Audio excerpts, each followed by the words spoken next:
Hello students, আশা করি তোমরা ভালো আছো। আজকে একটু লেট হয়ে গেছে নেটের সমস্যার কারণে। হ্যাঁ, যাক, আমরা আমাদের লেকচার শুরু করি। আমাদের টিআইপি এবং কেএসপি রিলেটেড যে ম্যাথ ছিল এটা আমাদের শেষ হয়ে গেছে, মোটামুটি এই পর্যন্তই থাকবে। এর পরবর্তীতে আমরা দেখব যখন তোমার এই টপিক সম্পর্কে ভালো আইডিয়া হবে তখন আমরা কমপ্লেক্স কিছু ক্রিয়েটিভ কোশ্চেন সলভ করব। এখন দেখো, এখন আমাদের একটা নতুন টপিক হচ্ছে আয়ন শনাক্তকরণ। আর আয়ন শনাক্তকরণের আগে আমাদের কিছু ইনফরমেশন জানতে হবে তোমার। হ্যাঁ, তা নাহলে তুমি পারবে না এটা। আরে দেখো, আমি একবারে বেসিক থেকে শুরু করতেছি। হ্যাঁ, তুমি দেখো এটা এ বন্ড বি, এই বন্ধনটা গঠন করার জন্য দুটো ইলেকট্রনের দরকার। এই দুটো ইলেকট্রন একটা আসে এ এর কাছ থেকে আর একটা আসে কার কাছ থেকে, বি এর কাছ থেকে। একটা আসে এ এর কাছ থেকে আর একটা আসে কার কাছ থেকে, তোমার বি এর কাছ থেকে। এটাকে তোমার কি এ এর ইলেকট্রনকে এই ধরনের ডট সিম্বল আর বি এর ইলেকট্রনটাকে এরকম ক্রস সিম্বল দ্বারা রিপ্রেজেন্ট করা হবে। তুমি একটু দেখো এটাকে এইভাবে রিপ্রেজেন্ট করা যায়। এর যে ইলেকট্রনটা আমরা জানি দুটো ইলেকট্রন যখন থাকে তাদের অবশ্যই সেটা কি হয়, অপোজিট স্পিনে থাকে। এটা যদি স্পিন আপে থাকে তাহলে এই ইলেকট্রনটা অবশ্যই কি আসে, স্পিন ডাউনে আসে। তার মানে এটাকে এইভাবে লিখতে পারি, একটা লিখলাম স্পিন আপে আর একটা লিখলাম কি স্পিন ডাউনে।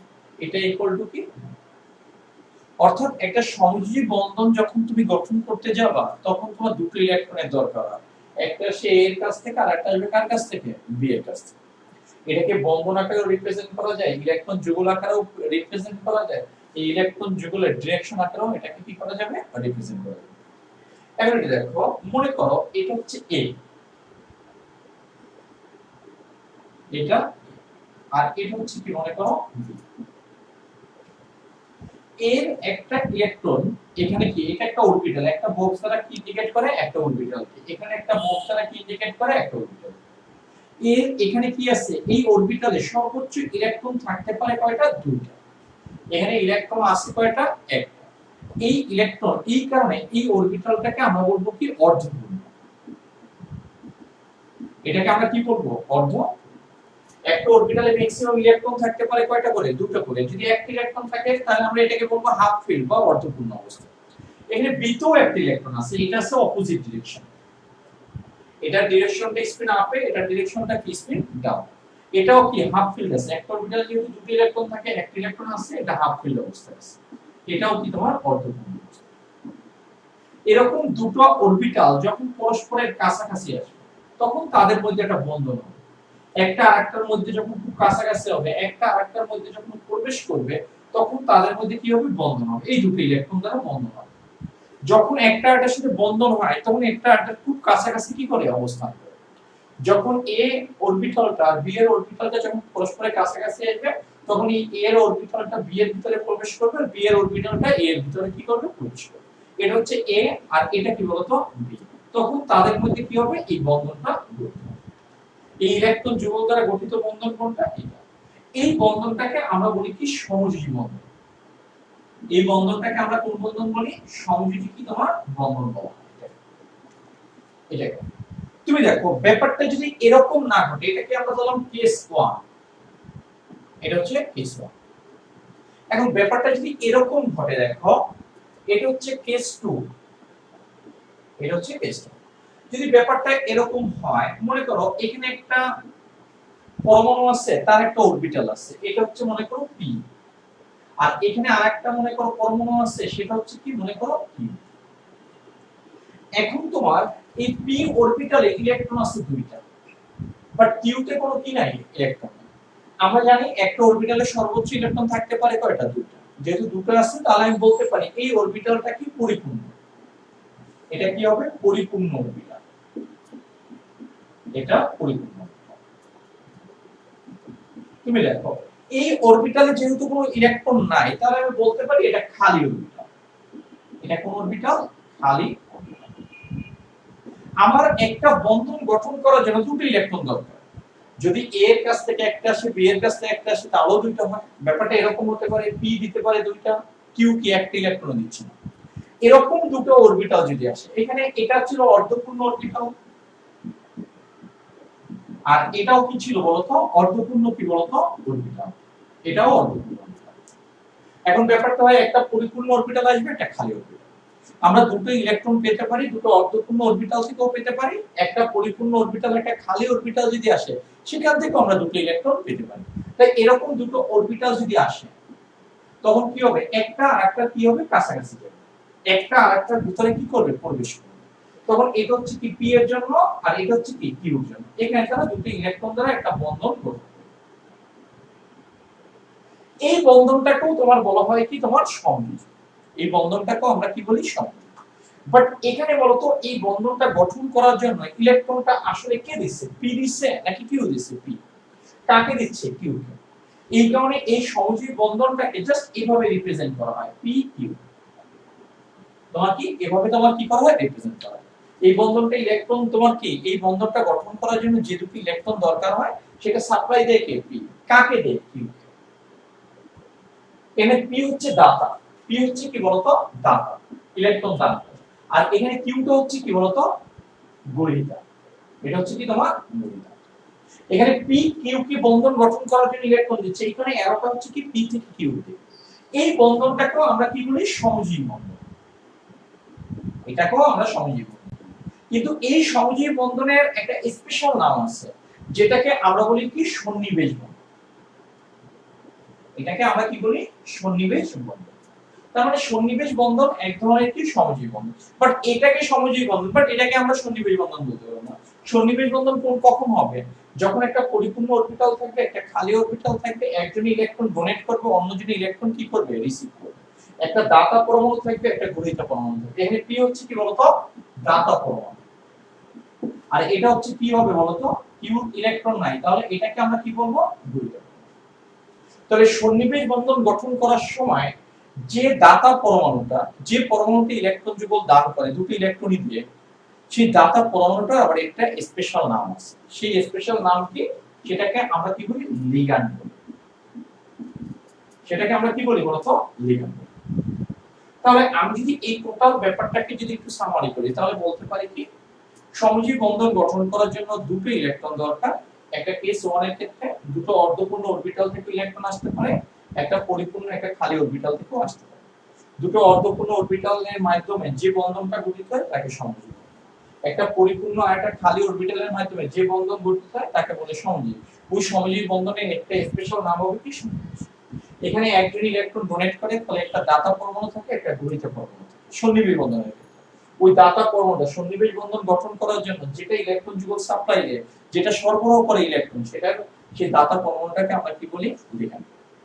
এখানে একটা এই সন্নিবেশ বন্ধনকে রিপ্রেজেন্ট করা হয় কি দ্বারা অ্যারো সিম্বল। অ্যারোটা কার দিকে থাকবে, দাতা থেকে কার দিকে থাকবে গ্রহীতা। তাহলে লিগ্যান্ড কি সন্নিবেশ বন্ধন গঠন করার সময় যে ইলেকট্রন যুগল ডোনেট করে, যে ইলেকট্রন যুগল সরবরাহ করে, সেটাকে আমরা কি বলবো লিগ্যান্ড। দেখো এই লিগ্যান্ড নিয়ে আমরা পরে কথা বলবো, কিন্তু এ পর্যন্ত তুমি বুঝতে পারছো কিনা আমাকে জানাও।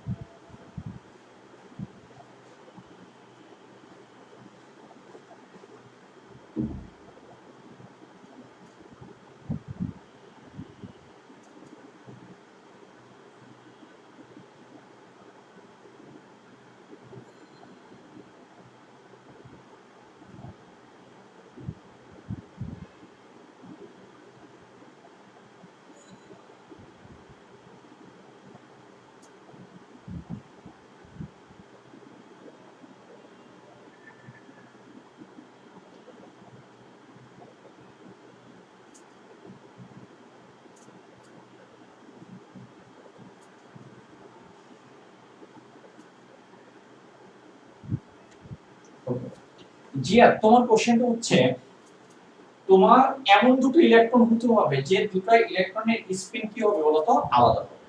যে দুটো ইলেকট্রনের স্পিনটা কি হবে বলতো আলাদা হবে, অপোজিট হবে। এটা যদি ক্লকওয়াইজ হয় তাহলে এটা অ্যান্টিক্লকওয়াইজ, তুমি যদি এটাকে অ্যান্টিক্লকওয়াইজ নাও তাহলে এটাকে অবশ্যই ক্লকওয়াইজ ধরে নিতে হবে। তুমি তো আর মাইক্রোস্কোপ দিয়ে এটা করবে না, এটা তোমার ধরে নিতে হবে, ইমাজিন করতে হবে এটাকে ক্লকওয়াইজ। আর এটা দুটোই যদি ইলেকট্রন ক্লকওয়াইজ হয় তাহলে ক্লকওয়াইজ আর ক্লকওয়াইজ যদি দুটো ইলেকট্রন হয় তাহলে একটা ইলেকট্রন আরেকটা ইলেকট্রনকে কি করবে বলতো রিপালশন করবে, একটা আরেকটাকে বিকর্ষণ করে, ফলে তাদের মধ্যে কি হবে না বন্ধন হবে। বন্ধন হতে হলে তো তোমার কি করতে হবে, তাদের শান্ত থাকতে হবে, নিরিবিলি থাকতে হবে, তাহলে তো বন্ধন হবে না। আমরা আমরা একে অপরের সাথে বন্ধনে আবদ্ধ হই কিভাবে হবে, হ্যাঁ তুমি তোমার একটা ফ্যামিলিতে কি দেখা যায়, বাবা মা ভাই বোন যারা থাকে তারা একটা নির্দিষ্ট একটা বন্ধন, তারা একটা নির্দিষ্ট একটা কন্ডিশন মেনে চলে। সবার মধ্যে যদি বিকর্ষণ হয়, ভাগাভাগি হয়, তাহলে কি বন্ধন থাকবে? হ্যাঁ, তখন তো বন্ধনটা তোমার কি হবে, ছিন্ন হয়ে যাবে। তাহলে ওটা হবে না। তাহলে অবশ্যই তাদেরকে কোন স্পিনে থাকতে হবে, অপোজিট স্পিনে। এখন একটু দেখো, আমাদের এই চ্যাপ্টারে মূলত লিগ্যান্ড নিয়ে কথা না, জাস্ট আমি তোমাকে বোঝানোর জন্য আমার একটু দরকার আছে, এই কারণে আমি এই কথাটা এখানে নিয়ে আসছি। আমরা এগুলো পড়াচ্ছি আয়ন শনাক্তকরণে। হ্যাঁ, আমি এটা সরাসরি পড়াতে পারতাম, বাট এটা তোমার বেসিকটা অতটা স্ট্রং হবে না। তাহলে আমি লিগ্যান্ডকে, আমরা লিগ্যান্ডটা ফার্স্ট পেপারে থার্ড চ্যাপ্টারেও তোমাকে বলবো, রিপিট করব আমি। হ্যাঁ, এখানে আমরা কি বলতে পারি দেখো, তাহলে সন্নিবেশ বন্ধন গঠন করার সময়, বন্ধন গঠন করার সময়, গঠন করার সময় যে গ্রুপটি ইলেকট্রন যুগল দান করে,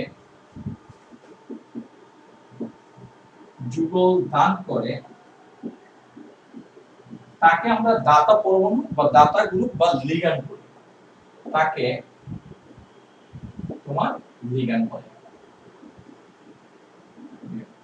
এটা নিয়ে ডিটেইলস কথাবার্তা হবে।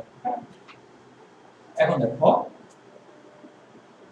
একটা বন্ধন গঠন করার জন্য একটা লিগ্যান্ড তোমার দুটো করে ইলেকট্রন ডোনেট করে, কারণ একটা বন্ধন গঠন করার জন্য ইলেকট্রন লাগে কয়টা, দুইটা। তখন ইলেকট্রন সাপ্লাই দেবে কয়টা, দুইটা। ইলেকট্রন দান করবে কয়টা, মূলত দুইটা। তাহলে একটি বন্ধন গঠন করার জন্য প্রতিটি লিগ্যান্ড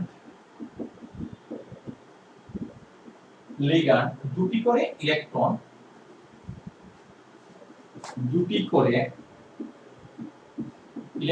দান করে। আমরা কয়েকটা লিগ্যান্ড নিয়ে নিলাম, যে কারা কারা লিগ্যান্ড, এগুলোর ব্যাখ্যা কিন্তু আমি পরে দেবো। হ্যাঁ, লিগ্যান্ড নিয়ে অনেক কথাবার্তা হবে। হ্যাঁ, মিনিমাম 2টা লেকচার লিগ্যান্ডের উপর আমি দিই।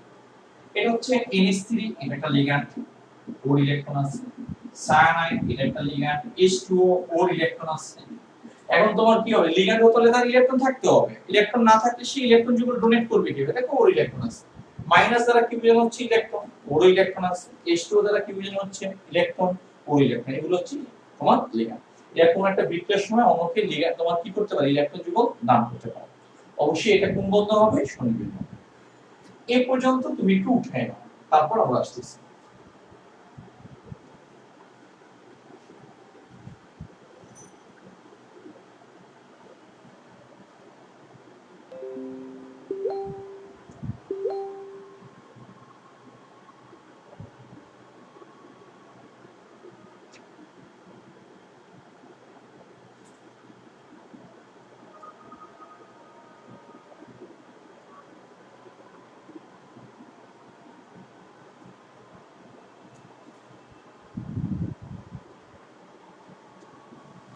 গ্রুপ রেখা হলো অ্যামোনিয়ার এই টোটালটাকে নাইট্রোজেন ডোনেট করে। তুমি দেখো, এটা কি নাইট্রোজেন ডোনেট করে, কিন্তু নাইট্রোজেন তো আর একা থাকে না, নাইট্রোজেনটা কার সাথে থাকে বলতো, অ্যামোনিয়ার সাথে। এই নাইট্রোজেনটাকে দাতা পরমাণু বলে, কিন্তু নাইট্রোজেনটা কোন বিক্রিয়ায় একা থাকবে না, নাইট্রোজেনটা কোন ফর্মে থাকবে, অ্যামোনিয়া ফর্মে। নাইট্রোজেনটা কোন ফর্মে থাকবে, অ্যামোনিয়া ফর্মে থাকবে। সো এটাকে আমি গ্রুপ বলছি, এটাকে আমি গ্রুপ বলছি, এটাকে আমি কি বলছি বলতো, গ্রুপ বলছি। এখানে ইলেকট্রনটা ডোনেট করবে কে, নাও অক্সিজেন। কিন্তু অক্সিজেন তো আর একা থাকবে না, এটা কোন একটা যৌগ আকারে থাকবে, কোন একটা গ্রুপ আকারে থাকবে, কোন একটা আয়ন আকারে থাকবে, কোন একটা মূলক আকারে থাকবে। এই কারণে এটাকে আমরা কি বলছি, গ্রুপ বলছি। এটা দেখো, এটা তোমার কি, ওটা কোন একটা আয়ন ফর্মে এটা কি করতে পারে, অবস্থান করতে পারে।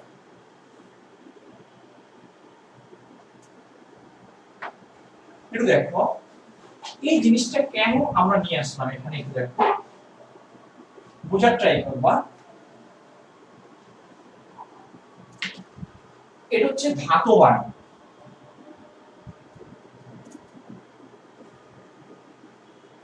এটা হচ্ছে ধাতব আয়ন। এখানে হচ্ছে ইলেকট্রন সংখ্যা,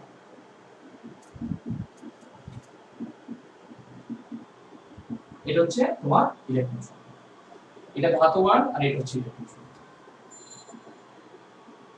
নিকটবর্তী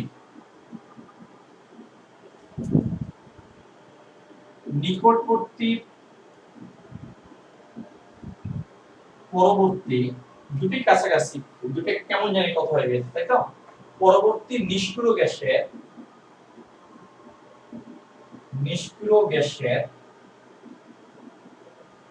ইলেকট্রন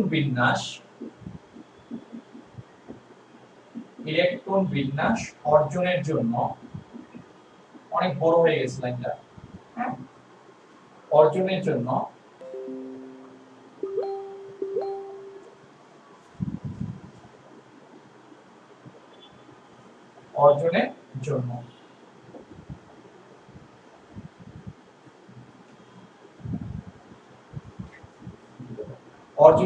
প্রয়োজনীয় ইলেকট্রন সংখ্যা,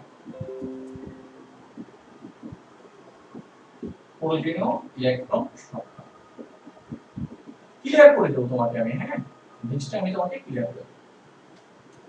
এটা দেখো, এটা হচ্ছে লিগ্যান্ড সংখ্যা,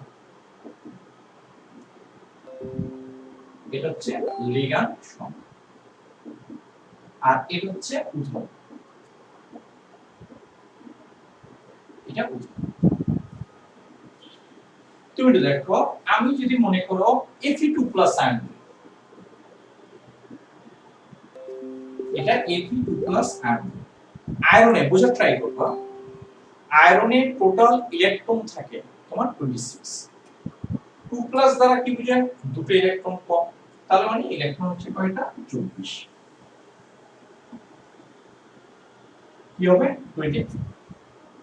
এখন বলছে নিকটবর্তী পরবর্তী, কারণ এই ধাতব আয়নটা লিগ্যান্ডের সাথে যুক্ত হবে, লিগ্যান্ড কি করবে, এই ধাতব আয়নকে ইলেকট্রন দিবে।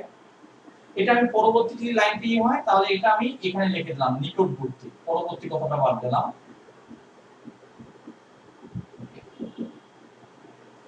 তুমি কি ধাতব আয়নটা যুক্ত হবে কার সাথে, লিগ্যান্ডের সাথে, লিগ্যান্ড আরো ইলেকট্রন ওকে, তো ওর আছে কত 24, লিগ্যান্ড যদি আরো ইলেকট্রন যদি দেয় তাহলে ওর ইলেকট্রন সংখ্যা কি হবে, বেড়ে যাবে।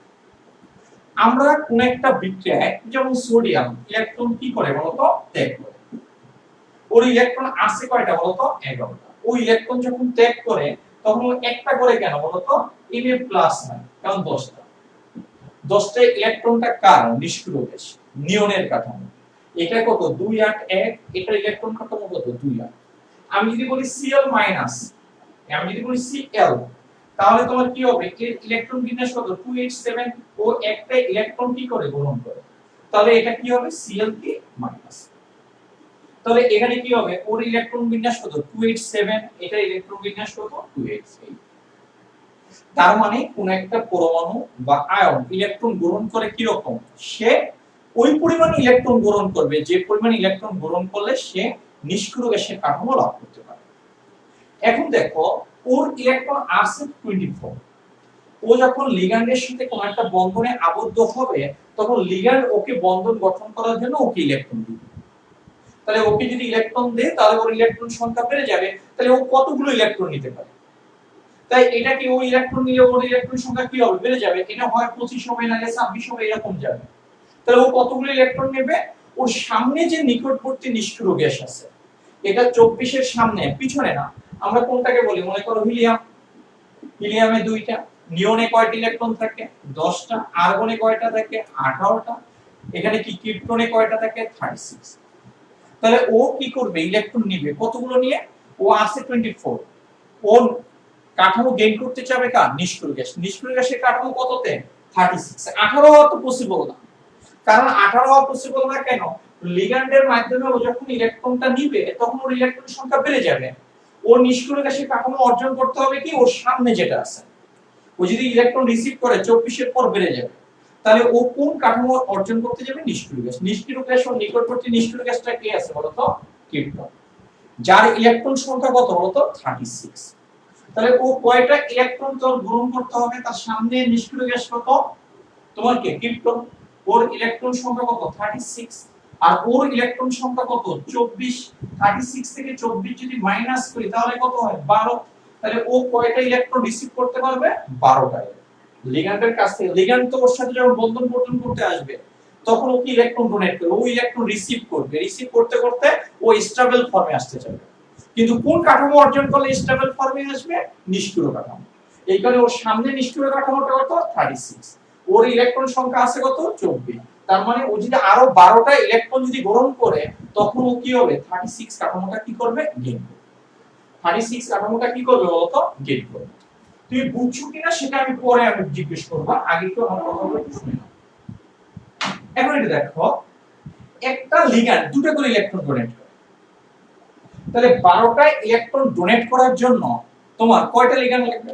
একটা ইলেকট্রন বন্ধন গঠন করার জন্য দুটো করে ইলেকট্রন ডোনেট করে, তাহলে 12টা ইলেকট্রন তোমার একে দেওয়ার জন্য কয়টা লিগ্যান্ড লাগবে? 6টা।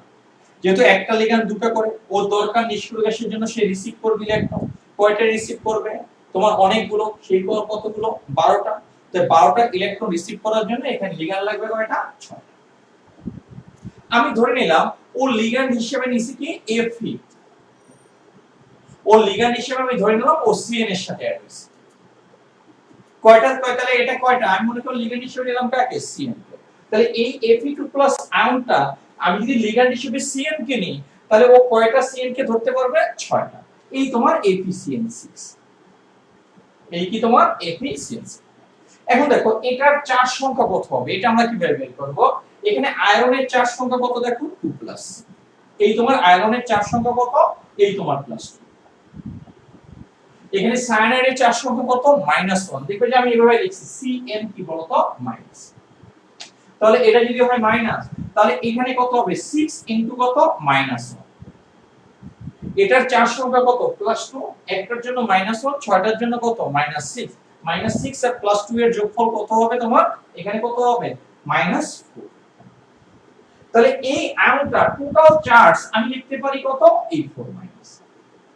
এই আয়নটা টোটাল চার্জ আমরা লিখতে পারি কি? এই কি তোমার 4-। এটা কিভাবে আসছে সেটা আমি দেখাই দিছি যে এটা কিভাবে তোমার এই চার্জ সংখ্যাটা আসছে। এটার চার্জ সংখ্যা +2, সায়ানাইডের জন্য কত? -1, 6টার জন্য কত? -6, -6 আর +2 -4, তাহলে এটা টোটাল চার্জ হবে কত? -4। তাহলে এখানে -4। দেখো আমার কথাটা তুমি বুঝতে পারছো কিনা আমাকে একটু কমেন্টসে একটু জানাও। আমাকে একটু কমেন্টসে জানাও যে আমার কথাগুলো বুঝতে পারছো কিনা।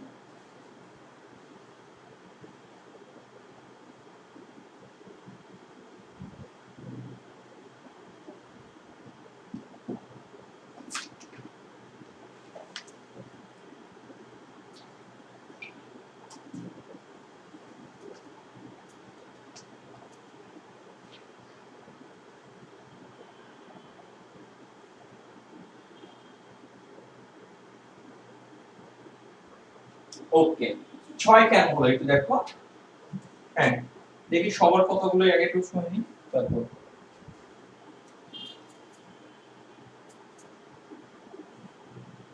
অ্যাটেনশন সবাই দেখো, আমি একটু বলি।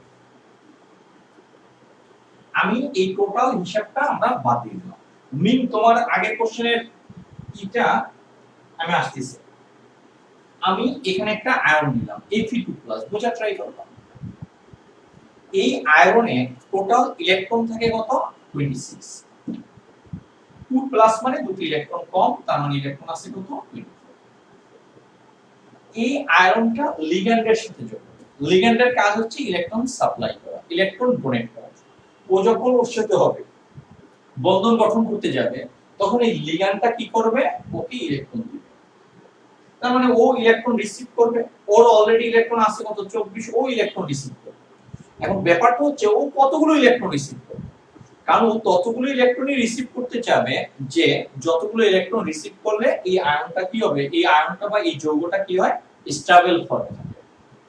তাহলে এখানে কি নিকটবর্তী নিষ্ক্রিয় গ্যাসটাকে, এটা দেখো হিলিয়াম, এটা 2, এটা কি তোমার নিয়ন, এটা কত? 10 ইলেকট্রন, এটা কত? আর্গন, এখানে ইলেকট্রন কত? 18টা, এটা ক্রিপ্টন, এটা কত বলতো? 36। তাহলে ও ইলেকট্রন রিসিভ করবে, লিগ্যান্ড ওকে ইলেকট্রন দেবে, ও ইলেকট্রন রিসিভ করলে ইলেকট্রন সংখ্যা বেড়ে যাবে। ওর নিকটবর্তী নিষ্ক্রিয় গ্যাস কি আছে? ক্রিপ্টন। তাই ক্রিপ্টনের কাঠামো লাভ করতে হলে ওর ইলেকট্রন থাকতে হবে কত? 36 ইলেকট্রন থাকতে হবে। কিন্তু ওর আছে কত? 24। তাই 36 হওয়ার জন্য ওর ইলেকট্রন লাগবে কত? 36 - 24 = কত? 12 ইলেকট্রন। ওর 12টা ইলেকট্রন লিগ্যান্ডের কাছ থেকে রিসিভ করতে হবে। এখন দেখো একটা লিগ্যান্ড দুটো করে ইলেকট্রন ডোনেট করে, এক একটা লিগ্যান্ড কয়টা করে ইলেকট্রন ডোনেট করে? দুটো করে। তাই 12টা ইলেকট্রন অলওয়েজ জোড়া আকারে করে, মানে তোমার লিগ্যান্ড গুলো অলওয়েজ তোমার জোড়া আকারে করে, দুটো চারটা ছয়টা এরকম বিজোড় আকারে করবে না, ইলেকট্রন যুগল আকারে করবে। 2 দেবে, 4 দেবে, 6 দেবে, 8, কখনো 7 দেবে না, 9 দেবে না, এরকম হয় না। 10, 12, তোমার 14, 16 এভাবে দেবে। তাহলে ওর ইলেকট্রন দরকার কি? নিষ্ক্রিয় গ্যাসের কাঠামো লক করার জন্য ইলেকট্রন দরকার কয়টা? 12। একটা লিগ্যান্ড কয়টা করে ইলেকট্রন দিতে পারে? দুটো করে। তাহলে 12টা ইলেকট্রন ডোনেট করার জন্য তোমার লিগ্যান্ড লাগবে কয়টা? 6টা। এই হচ্ছে 6টা। লিগ্যান্ড সংখ্যা কত? 6। কারণ একটা লিগ্যান্ড যদি দুটো ইলেকট্রন ডোনেট করতে পারে তাহলে 6টা লিগ্যান্ড দ্বারা আমি কয়টা ইলেকট্রন পাবো? 12টা। ও 12টা ইলেকট্রন কি করবে? রিসিভ করবে। রিসিভ করলে এটা নিষ্ক্রিয় কাঠামো। আর ওই নিষ্ক্রিয় কাঠামোর সাথে সাথে যে লিগ্যান্ড ওকে ইলেকট্রন দিবে সেই লিগ্যান্ডের সাথে ও একটা কি হবে? একটা স্টেবল একটা যৌগ করবে। আমি ধরে নিলাম এখানে যে লিগ্যান্ডটা ইলেকট্রন দিচ্ছে সেই লিগ্যান্ডটাকে আমি ধরে নিলাম কি Cn-, মনে করি Cn-, এই লিগ্যান্ডটা ইলেকট্রন কি তোমার দিচ্ছে। আমি এটা ধরে নিলাম এখানে যে 6টা যে লিগ্যান্ড এটা আমি ধরে নিলাম যে মনে করো Cn- দিচ্ছে। তাই Cn- যখন ওকে ইলেকট্রন দিবে তোমার কি এমনি এমনি দিবে? ওর সাথে বন্ধন গঠন করার জন্য। বন্ধন গঠন করলে কি হবে? এটা আর এটা একসাথে কি হবে বলতো? যুক্ত হবে। তাই Fe2+ টা যখন Cn এর সাথে আসবে তখন Fe2+ কয়টার সাথে কানেক্ট হবে? 6টা। কারণ 6টা Cn- কি করবে বলতো? তোমার কি করবে? এই 12টা ইলেকট্রন সাপ্লাই করে ওই আয়নটাকে স্টেবল করে দিবে। তাই এই Fe টা কি করবে? এই Cn এর সাথে কি করবে? 6টা Cn এর সাথে করবে। এখানে কোন আয়ন? এটা কি আয়রন নাকি Fe2+? Fe2+। লিগ্যান্ড কাকে ইলেকট্রন ডোনেট করতেছে? এই Fe2+। এই যে তোমার যে আয়রন আছে এটার চার্জ সংখ্যা এখানে +2। এখানে যে Cn টা আছে এটার চার্জ সংখ্যা কত? -1। তাহলে এটা আছে কয়টা বলতো? 6টা। Cn এর চার্জ সংখ্যা কত? -1। তাই টোটাল যোগফলটা তোমার কত হয়? +2 আর -6 কত? -4। তাহলে এটা টোটাল চার্জ হবে, এই আয়নটা টোটাল চার্জ হবে কত? E4। এই আয়নটা টোটাল চার্জ হবে কত বলতো? E4-। তার মানে এটা কয়টা লিগ্যান্ডকে ধরতে পারবে? 6টা। এর ইলেকট্রন আছে 24, সামনে নিষ্ক্রিয় কাঠামো কত? 36, আছে 24 ইলেকট্রন। 36 গেইন করার জন্য কত লাগে? 12টা ইলেকট্রন। একটা লিগ্যান্ড দুটো করে ইলেকট্রন দিতে পারে। 12টা ইলেকট্রন দেওয়ার জন্য কয়টা লিগ্যান্ড লাগবে? 6টা। তার মানে Fe2+ এখানে লিগ্যান্ড হিসেবে কাকে ধরছি? Cn-। তাহলে Fe2+ কয়টাকে ধরতে পারবে? 6টা। এটার চার্জ এখানে +2, এটার চার্জ কত? -1, আছে কত? 6টা, টোটাল চার্জ -4। এটার উপর কত চলে যাবে? -। দেখো বুঝছো কিনা?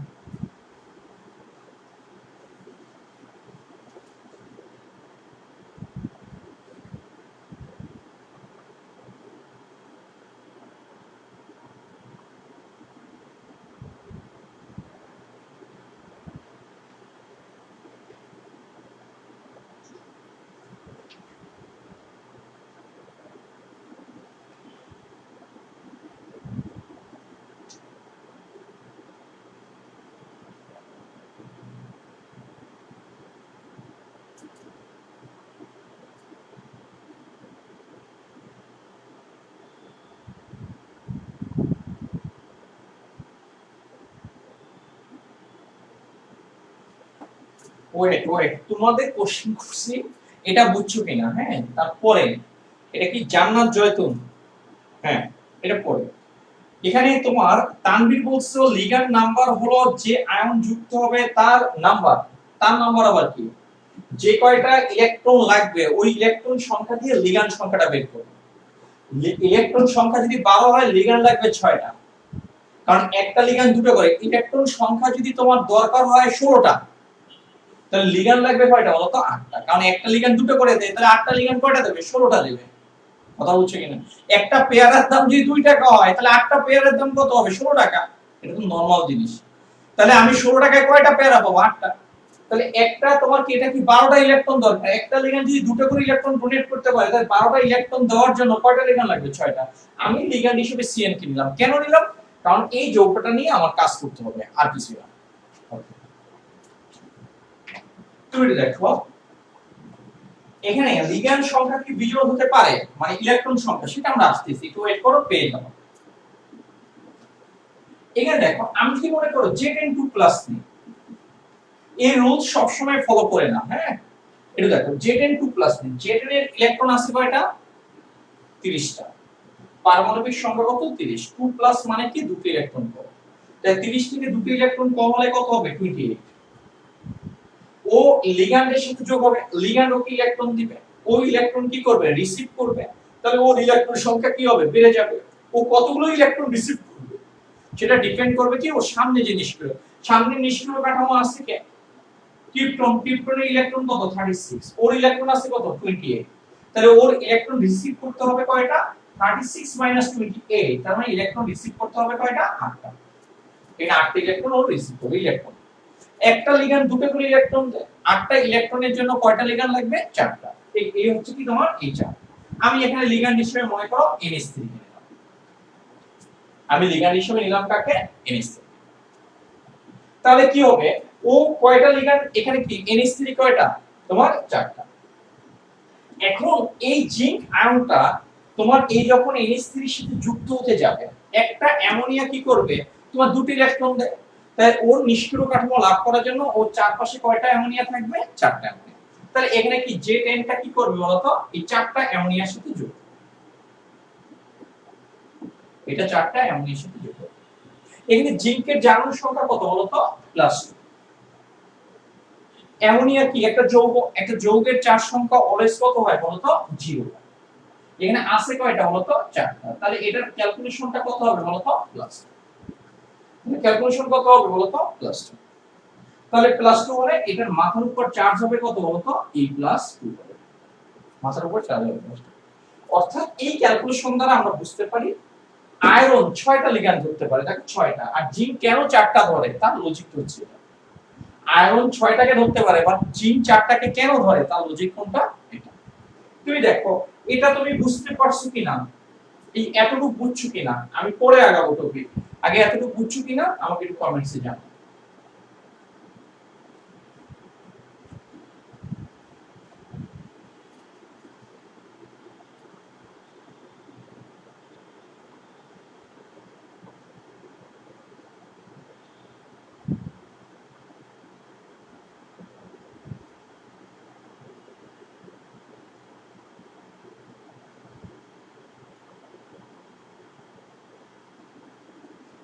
ওকে, একটু দেখো এখানে জান্নাত জয়তুন, এখন তোমার তোমার কথাটা চলে আসবে, একটু ওয়েট করো।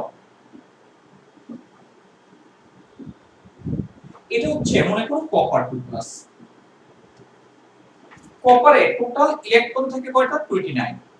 2+ যদি হয় তাহলে দুটো ইলেকট্রন কি আছে বলতো? কম আছে। 29 থেকে দুটো ইলেকট্রন কম হবে 27। এটা হচ্ছে কি 29, দুটো ইলেকট্রন কি আছে বলতো? কম আছে, কম থাকলে 27। তার সে লিগ্যান্ডের সাথে যোগ হবে, লিগ্যান্ড ওকে কি করবে বলতো? ইলেকট্রন দিবে। ও যদি লিগ্যান্ডের সাথে গিয়ে যোগ হয়, লিগ্যান্ড কি করবে? ওকে ইলেকট্রন দিবে। ইলেকট্রন দিলে ও কত রিসিভ করবে? সামনে নিষ্ক্রিয় গ্যাস কত আছে? 36। 36 ইলেকট্রন যদি ওর হয় তাহলে ও স্টেবল হবে। বাট ওর আছে কত? 27। তাহলে 36 মাইনাস কত? 27। তাহলে ইলেকট্রন দরকার কয়টা? 9। কয়টা ইলেকট্রন দরকার? তোমার 9। এখন লিগ্যান্ড ইলেকট্রন দেয় কি? জোড়া আকারে। দেখো লিগ্যান্ড ইলেকট্রনটা দেয় কি আকারে বলতো? জোড়া আকারে। সে 2টা দেবে, 4টা দেবে, 6টা দেবে, 8টা দেবে, 10টা দেবে, বাট 9টা দিতে পারবে না। তাহলে জোড়া আকারে এই 9টা ইলেকট্রনের মধ্যে সর্বোচ্চ সে ইলেকট্রন নিতে পারে কয়টা? 8টা ইলেকট্রন। সে 9টা নিতে পারে না, কারণ লিগ্যান্ড তাকে দেবে জোড়া আকারে, হয় 8 দিবে নাহলে 10 দিবে। 10 ইলেকট্রন দিলে হয় কি? ওর আছে 27, 10 ইলেকট্রন নিলে হয় কি? ইলেকট্রন সংখ্যা ওখানে বেড়ে যায়, ও ইলেকট্রনটাকে রিসিভ করতে পারবে না। ও সর্বোচ্চ ইলেকট্রন রিসিভ করতে পারবে কয়টা? 9টা। সর্বোচ্চ ইলেকট্রন রিসিভ করতে পারবে কয়টা? 9টা। বাট 10টা ইলেকট্রন ওর রিসিভ করার ক্ষমতা নাই। আমার কথা বুঝছো কিনা? এর মধ্যে অরবিটাল আছে, অনেক কিছু মেকানিজম আছে। তাই ওর দরকার হচ্ছে কয়টা? 9টা। বাট ও রিসিভ করতে পারে কয়টা? লিগ্যান্ড ওকে হয় দেবে 8, না দিলে কত? 10। 10 হলে নিষ্ক্রিয় গ্যাসের কাঠামো তোমার বেড়ে যায়, ইলেকট্রন সংখ্যা বেড়ে যায়, ফলে এটা কি ওর রিসিভ করার ক্ষমতা নাই বেশি।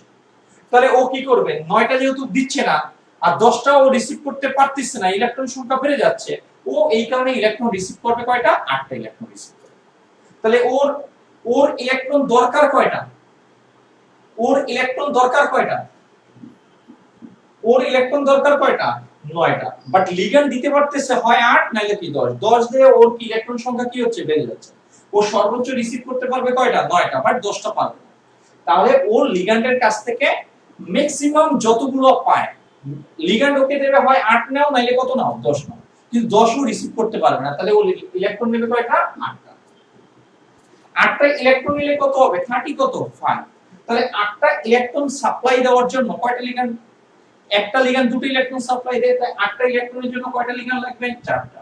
ধরুন এটা আমরা অ্যামোনিয়া। তাহলে এটা কি তোমার কপার 2+।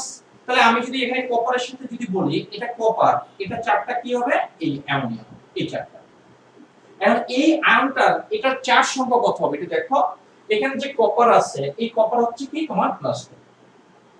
এখানে যে অ্যামোনিয়া আছে এটা 4, একটা যৌগের চার্জ সংখ্যা কত, 0, 4 * 0 = কত, +2। তাহলে এটা চার্জ সংখ্যা কত হবে, তার মানে এই যৌগটা 36 ইলেকট্রন নিয়ে স্টেবল, আর এই যৌগটা কি 35 ইলেকট্রন নিয়ে স্টেবল। এরকম অনেক যৌগ আছে, আমরা যেমন BF3 বলি, এরকম বহু যৌগ আছে যে এরা কি তোমার অষ্ট কাঠামো নাই, অষ্ট সম্প্রসারণের মাধ্যমে কিছু যৌগ স্টেবল আছে, অষ্ট সংকোচনের মাধ্যমে কিছু যৌগ কি আছে, স্টেবল আছে। অ্যালুমিনিয়াম ক্লোরাইড PCl5 আমি যদি বলি, এখানে কি আছে তোমার, এর কেন্দ্রীয় পরমাণুতে কয়টা ইলেকট্রন আছে বলো তো, 10টা ইলেকট্রন আছে। এখানে অষ্ট সম্প্রসারণ যৌগ, এই যৌগটা অষ্ট। ম্যাক্সিমাম যৌগই চায় অষ্টক কি তোমার তোমার কমপ্লিট করতে, বাট অক্টেট কাঠামো বা নিষ্ক্রিয় কাঠামো যখন কমপ্লিট করতে পারে না, তো অষ্টক সংকোচন বা অষ্টক কি সম্প্রসারণের মাধ্যমে তারা কি হয় বলতো, তাদের কাঠামোটা ফুলফিল করে। তার মানে এই যৌগটা 36 ইলেকট্রন নিয়ে স্টেবল হতে পারে না, কারণ লিগ্যান্ডটাকে 36 ইলেকট্রন কি তোমার 9টা ইলেকট্রন দিতে পারে না, তাকে দিয়েছে কয়টা, 8টা। তখন এই যৌগটা 35 ইলেকট্রন নিয়ে তাকে স্টেবল থাকতে। দেখো আমার কথা তুমি বুঝতে পারছো কিনা।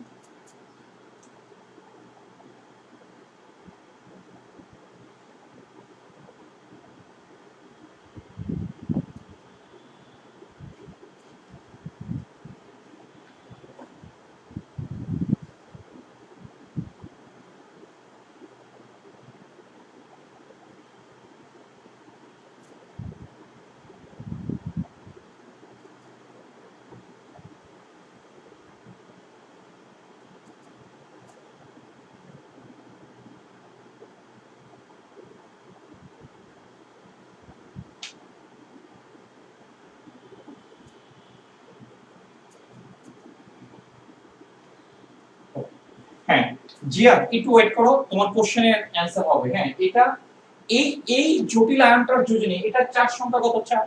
তাহলে তার যোজনী কত হবে, 4 হবে। এই 4টা একক পটাশিয়ামের সাথে যদি ধনাত্মক, এটা ঋণাত্মক হলে যুক্ত হবে কার সাথে, ধনাত্মক। 4টা ধনাত্মকের সাথে যুক্ত হয় একটা যৌগ গঠন করে। এটা আসবো আমরা যৌগ আসবো, হ্যাঁ আমরা এটার যৌগটা আসবো। এরকম হয় কেন, ভাই 0 0 দেখাচ্ছে কেন।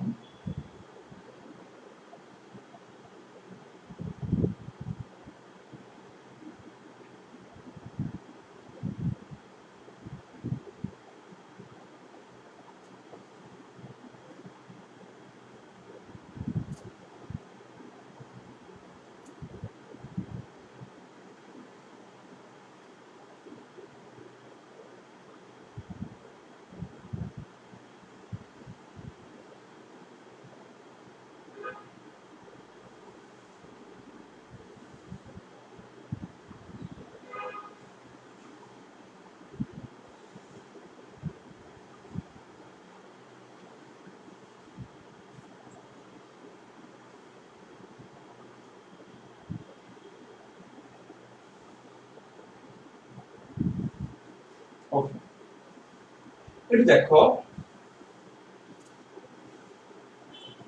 এখানে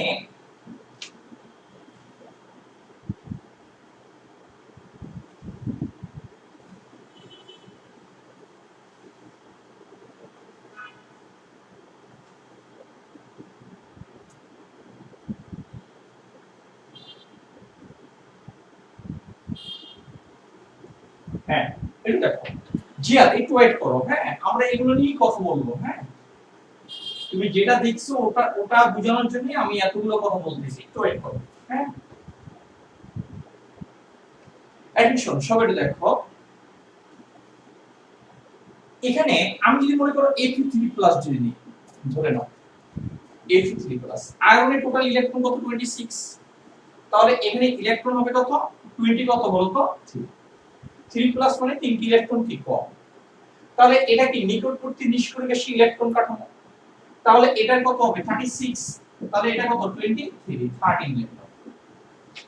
বাট ইলেকট্রন তোমার লিগ্যান্ড কয়টা দেবে, হয় 12টা দেবে না কত দেবে 14টা দেবে, হয় 12 ইলেকট্রন দেবে না 14 ইলেকট্রন।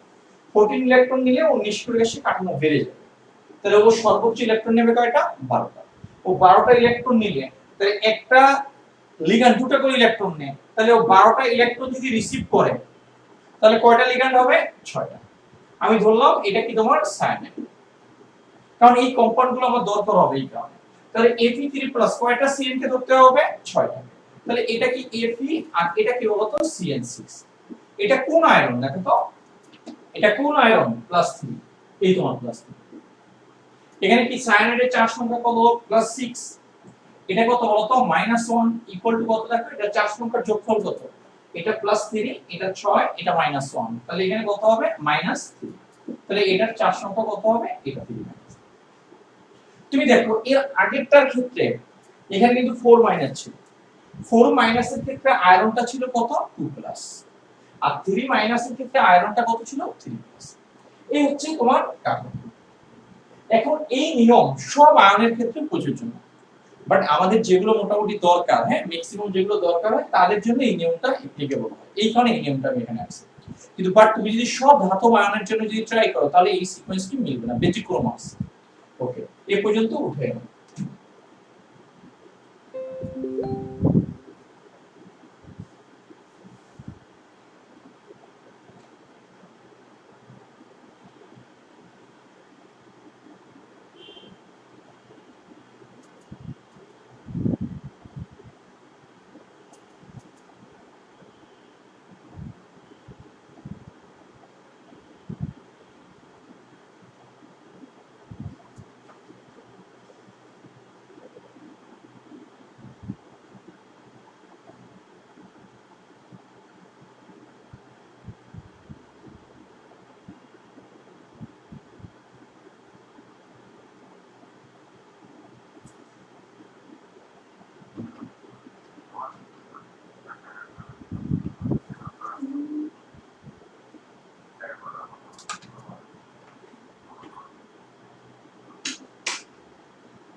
কোনো প্রবলেম আছে, কোনো সমস্যা আছে কিন্তু বলতে হবে তো।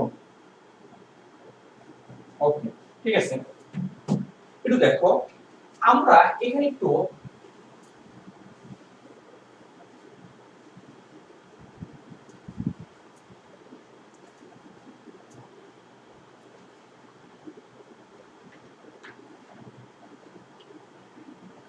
এখানে দেখো, এটা আমরা একটা যৌগ আমরা কিছু শনাক্ত করার জন্য দেখো এটা হচ্ছে এটা নোটের মধ্যে থাকবে। তুমি দেখো এটা হচ্ছে মৌল, এটা হচ্ছে আয়রন, শুধু আয়রন কি নিয়ে, আয়রনে দুটো যোজনী, একটা 2 একটা 3। আমরা আয়রনের যৌগগুলোকে কখনো আয়রনকে আমরা থার্ড ব্র্যাকেটের বাইরে দেখব, কোন একটা যৌগে দেখব যে একটা থার্ড ব্র্যাকেট আছে, থার্ড ব্র্যাকেটের বাইরে দেখব, হ্যাঁ। আর কখনো এটাকে আমরা থার্ড ব্র্যাকেটের ভিতরে দেখব, থার্ড ব্র্যাকেটের ভিতরে দেখব, এটাকে ভিতরে দেখব। এটার অ্যাপ্লিকেশনটা আমি তোমাকে ক্লিয়ার করব। আয়রন যখন তোমার দুই যোজনী প্রদর্শন করে, তুমি জানো একটা প্লাস 3 সর্বোচ্চ যোজনী হলে কি হয় ই, আর কম যোজনী হলে কি হবে আস। আয়রন যখন দুই যোজনী প্রদর্শন করে তখন হয় প্লাস, আর 3 যোজনী যখন প্রদর্শন করে তখন নাম হবে কি ফেরি।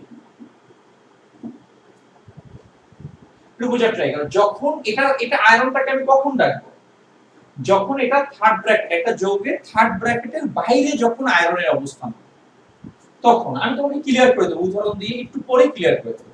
আর যখন থার্ড ব্র্যাকেটের ভিতরে থাকবে তখন এই আয়রন যখন 2 হবে, যেটাকে আমি ফেরাস বলতে এসে, তখন এই আঁচটা আমি বাদ দিয়ে দেব, তখন সেটাকে আমি বলবো ফেরো।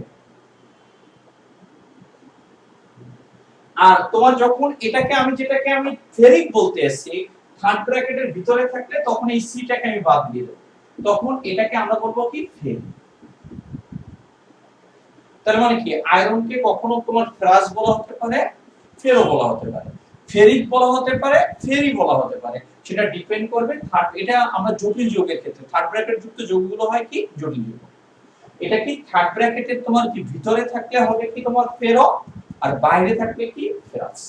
থার্ড ব্র্যাকেটের বাইরে থাকলে 3 যোজনী যদি হয় তাহলে এটা হবে কি ফেরিক, আর থার্ড ব্র্যাকেটের ভিতরে থাকলে হবে কি ফেরিক। দেখো এই পর্যন্ত, হ্যাঁ তুমি বুঝতে পারছো কিনা আমি যে কথাটা রিপিট করি, আয়রনটা কোন একটা যৌগে থার্ড ব্র্যাকেটের বাইরেও দেখতে পারি, এই দিকে থাকতে পারে, এদিকে থাকতে পারে, অথবা এই থার্ড ব্র্যাকেটের ভিতরে থাকতে পারে। যদি 2 যোজনী প্রদর্শন করে, বাইরে থাকলে ফেরাস, ভিতরে থাকলে ফেরো বলতে হবে, এটার উচ্চারণটা বলতে হবে কি ফেরো। 3 থার্ড ব্র্যাকেটের বাইরে থাকলে ফেরিক, ভিতরে থাকলে আমরা কি বলবো ফেরি। দেখো আমার কথাগুলো তুমি বুঝতে পারছো কিনা এটা কমেন্টসে জানাও।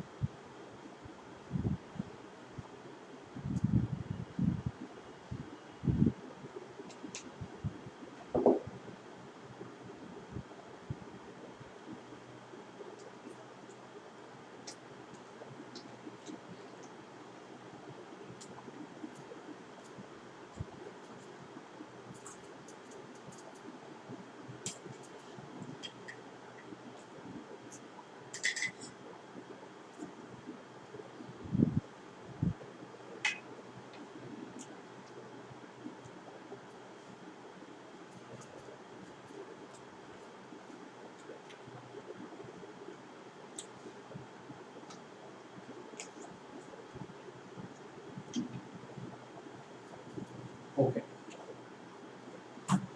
এবার কি দেখো,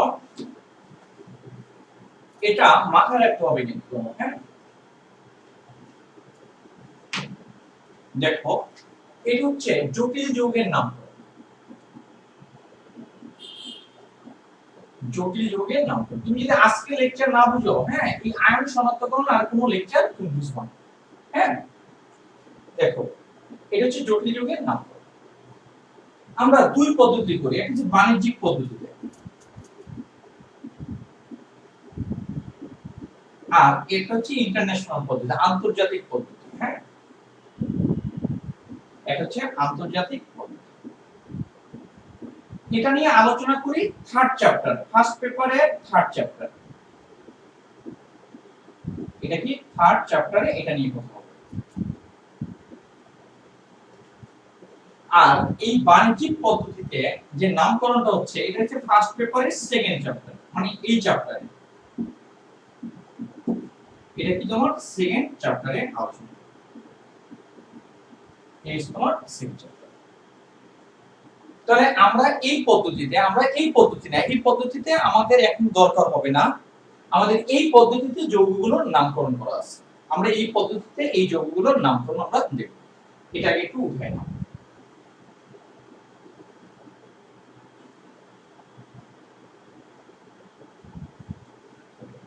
তুমি দেখো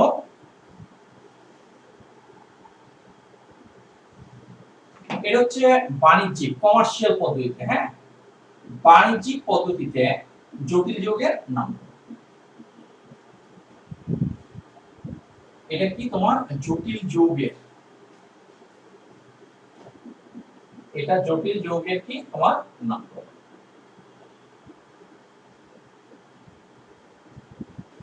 অ্যাডিশন, সবাই দেখো মনে করো আমি এই যৌগটার নাম করব K4, এটা কি Fe, এটা কি CN6, এই যৌগটার নাম। তাহলে আমি কিভাবে করব? তুমি দেখো আয়রনের যোজনী কিন্তু চেঞ্জ হয়, আয়রনের যোজনীটা তোমার কি হয় চেঞ্জ হয়। তুমি বোঝার ট্রাই করো, আমি পটাশিয়াম জানি কত হয় বলো তো প্লাস, একটার জন্য প্লাস, যেমন চারটার জন্য কত প্লাস। সায়ানাইডের ক্ষেত্রে আমি জানি, তাহলে এটা কোনটা বলো তো, একটার জন্য কত -1, ছয়টার জন্য কত হবে -6। আমরা জানি একটা যৌগের টোটাল চার্জের যোগফল কত হয় 0 হয়, এটা যদি +4 হয়, এটা যদি -6 হয়, তাহলে এই আয়রনের চার্জ সংখ্যা অবশ্যই প্লাস। দেখো তাদের যোগফলটা কত হয় 0, একটা যোগের টোটাল চার সংখ্যা কত হবে 0। আমি তোমাকে আবার বলছি, তুমি কি করবা, আয়রনের চার সংখ্যাটা কি ভেরিয়েবল, আয়রনটা তুমি পরে করবে। এটার চার সংখ্যা তুমি জানো ফিক্সড কনস্ট্যান্ট +1, চারটার জন্য +1। সায়ানাইডের জন্য কনস্ট্যান্ট, এটা কোনো চেঞ্জ নাই, তাহলে এটার জন্য কত হবে -1, ছয়টার জন্য কত হবে -। তাহলে একটা যুগের টোটাল চার সংখ্যা যদি 0 হতে হয় তাহলে আয়রনের চার সংখ্যা অবশ্যই এখানে প্লাস। তখন এটার নাম কি হবে বলো দেখো, কে মানে হচ্ছে কি তোমার পটাশিয়াম, এটার মানে হচ্ছে কি, কে মানে হচ্ছে কি তোমার পটাশিয়াম। এখানে আয়রনের যোজনী কত 2, আয়রনটা থার্ড ব্র্যাকেটের ভিতরে আছে, আয়রনটা থার্ড ব্র্যাকেটের কোথায় আছে বলো তো, ভিতরে। তো এই থার্ড ব্র্যাকেটের ভিতরে যদি বাইরে থাকে যোজনী 2 হলে এটা কি হবে ফেরাস, আর তা না হলে এটার নাম হবে কি বলতো ফেরো। থার্ড ব্র্যাকেটের ভিতরে হলে নাম হবে কি ফেরো, আর থার্ড ব্র্যাকেটের বাইরে হলে হবে কি ফেরাস। তাই এই আয়রনটা থার্ড ব্র্যাকেটের কোথায় আছে ভিতরে, এই কারণে এটার নাম হবে কি ফেরো। তাহলে এটা কি পটাশিয়াম, এই 2, এই কারণে কি হবে ফেরো। আর সিএন কে বলা হবে কি সায়ান, তাই এটার নাম হবে কি পটাশিয়াম ফেরো সায়ান। এটা ইউপেক নাম আলাদা, হ্যাঁ ইউপেক নাম নিয়ে আমরা এখানে কথা বলতেছি, তাই এটার নাম কি পটাশিয়াম ফেরো সায়ান। তুমি দেখো আমি যদি দ্বিতীয় নম্বরে যদি যাই, মনে করো K3, এটা Fe, মনে করো CH6। এখানে দেখো এটার চার সংখ্যা আগে দেখো, এটা +3, এটা কি সায়ানাইড, এটা কত -6, কারণ এটা চেঞ্জ হতে পারে। তো একটা যুগের টোটাল চার সংখ্যা কত হয় তোমার 0, তো এটা +3 এটা -6, কত হলে এটা টোটাল চার সংখ্যা 0 হবে +3। তাহলে এটাকে আমি কি বলতে পারি পটাশিয়াম, এই কে মানে কি বলতো পটাশিয়াম। আয়রনের ক্ষেত্রে হতে পারে কি হয় ফেরিক হবে, নাইলে কি হবে ফেরিক, তা না হলে কি হবে ফেরি, দুটোর একটা হবে। থার্ড ব্র্যাকেটের যদি ভিতরে যদি থাকে তাহলে আমরা কি বলবো ফেরি বলবো। তো এটা যেহেতু থার্ড ব্র্যাকেটের ভিতরে যোজনী 3 এর জন্য ফেরিক নিলে কি হবে ফেরি, থার্ড ব্র্যাকেটের ভিতরে, এই কারণে এটাকে আমরা কি বলবো ফেরি। আর এই সিএনটাকে আমরা কি বলি সায়ানাইড, তাহলে এটার নাম হয় কি পটাশিয়াম কি বলতো ফেরি সায়ানাইড, এটার নাম হবে কি পটাশিয়াম ফেরি সায়ানাইড। তুমি দেখো এই দুটো বুঝছো কিনা, আমরা ডিটেইলসে আরো বলবো, আসলে এই দুটো বুঝছো কিনা আমাকে কমেন্ট করতে।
এটা দেখো আমরা এখানে যদি তৃতীয় নম্বর যোগের ক্ষেত্রে যাই,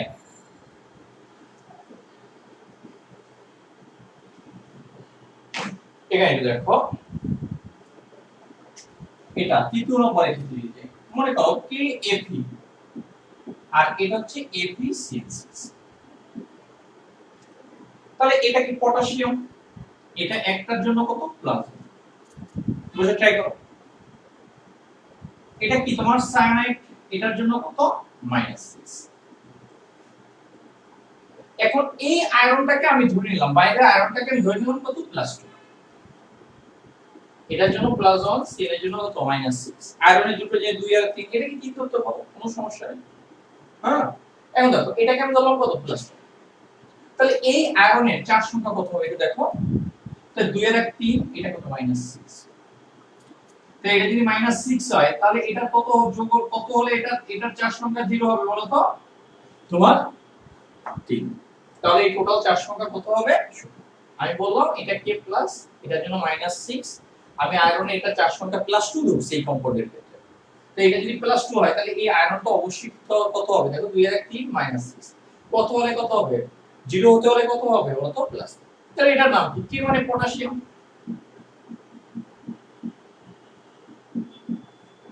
এটা কি থার্ড ব্র্যাকেটের কি ভিতরে নাকি বাইরে বাইরে থার্ড ব্র্যাকেটের বাইরে যদি হয় তাহলে তোমার কি হবে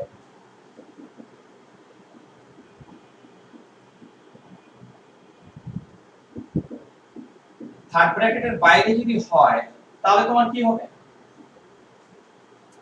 ফেরাস। তাহলে এটা পটাশিয়াম থার্ড ব্র্যাকেটের বাইরে এই কারণে কি হবে ফেরাস। এই আয়রনটা থার্ড ব্র্যাকেটের ভিতরে 3 যোজনী এই কারণে ভিতরে হবে কি ফেরি। তাহলে এটা কি হয় পটাশিয়াম ফেরাস এটার নাম হবে কি ফেরি। এটা থার্ড ব্র্যাকেটের কি ভিতরে 3 যোজনী এই কারণে হবে ফেরি। তাহলে এটার নাম কি সি এটাকে আমরা কি বলতে পারি স্যার। এখন দেখো এটা যদি ব্যাপারটা এরকম হয় আমি ধরে নিলাম যে ব্যাপারটা এরকম কে এবি এটা এবিসিএস এটা পটাশিয়াম এটা +1 এটা +3 এটা কত -6 তিন আর কত 4 এটার 4 সংখ্যা কত +2। এখন এটা আর এটা কোনটা হবে তখন এই বিক্রিয়া থেকে আমরা বুঝতে পারি যে কোনটা চার্জ কোনটা। এখন তুমি বলবে যে স্যার এটা একটা এটা আরেকটা হ্যাঁ এটা আমরা কি বিক্রিয়া থেকে দেখাই দেব যে এটা কখন তখন তুমি বুঝতে পারো না যে আসলে কোনটা উৎপন্ন হচ্ছে এটা তুমি তখন ক্লিয়ার করে ভালোভাবে বুঝতে পারবে। এখন দেখো এটার নাম কি হবে কে পটাশিয়াম। এই আয়রনটা থার্ড ব্র্যাকেটের বাইরে তাহলে থার্ড ব্র্যাকেটে যদি বাইরে হয় তাহলে 3 যোজনী যদি প্রদর্শন করে তখন এটা হবে কি ফেরিক। তাহলে পটাশিয়াম কি ফেরিক। এই আয়রনটা থার্ড ব্র্যাকেটের ভিতরে 2 যোজনী 2 এর জন্য কি হবে ফেরো। তো এটা কি হবে ফেরিক ফেরো ফেরো এটার নাম হবে কি সাইড। তো এটার নাম কি পটাশিয়াম ফেরিক ফেরো সাইড একই।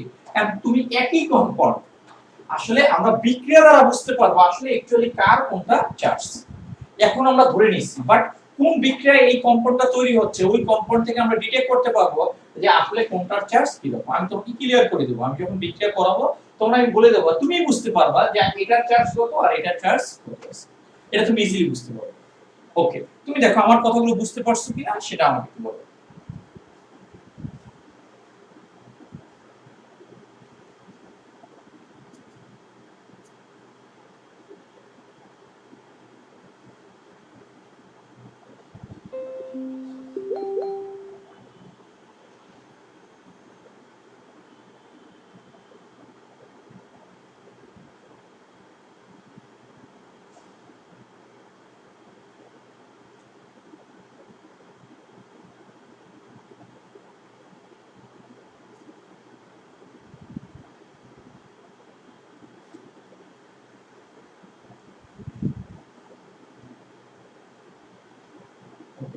তুমি একটু দেখো তোমার গ্যাপ ছাড়া লেখাটা হচ্ছে ইউপেক নামে হ্যাঁ বাণিজ্যিক নামে ওটা ধরে না ইউপেক নামে গ্যাপ ছাড়া একত্রে লিখতে হবে ওটা নিয়ম হবে। তুমি দেখো আমি যদি 4 নম্বরে যাই খুবই সহজ জিনিস হ্যাঁ 4 নম্বরে যদি যাই এটা হচ্ছে K2 এটা A3 এটা মনে করো A3CL6 আমি এখন যে যোজনীটা ধরে নিচ্ছি বাট বিক্রিয়া করার সময় তোমার এই যোজনী ধরার কোনো দরকার হবে না। তুমি দেখো এটা একটা পটাশিয়ামের জন্য কত +1 দুটার জন্য +2 এই আয়রনের জন্য ধরলাম কত +2 2 2 4 এটা কি সায়ানাইড এটার জন্য কত হবে বলতো -6 এটাকে আমি +2 ধরলাম কেন এটা বিক্রিয়া থেকে বুঝতে পারবে এছাড়া তুমি গেস করাটা খুব ডিফিকাল্ট। এটা কত 2 2 কত 4 তাহলে এটা কত -6 4 আর -6 তাহলে কত হলে এখানে কত হবে 0 হবে +2 তাহলে কে মানে কি পটাশিয়াম এটা কি পটাশিয়াম। আয়রন 2 প্লাস বাইরে আছে তার মানে কি এটা ফেরাস। আয়রন 2 প্লাস এটা ভিতরে আছে তার মানে এটা কি হবে ফেরো ফেরাস ফেরো আর Cl টাকে আমরা কি বলবো সায়ানাইড। তাই এটার নাম কি পটাশিয়াম ফেরাস ফেরোসায়ানাইড। আর উদাহরণ দেব হ্যাঁ উদাহরণ বেশি দিলে তুমি একদম মাথা গুলাই ফেলবে হ্যাঁ। তুমি দেখো এই পর্যন্ত কারো কোনো ডাউট আছে কিনা বলো।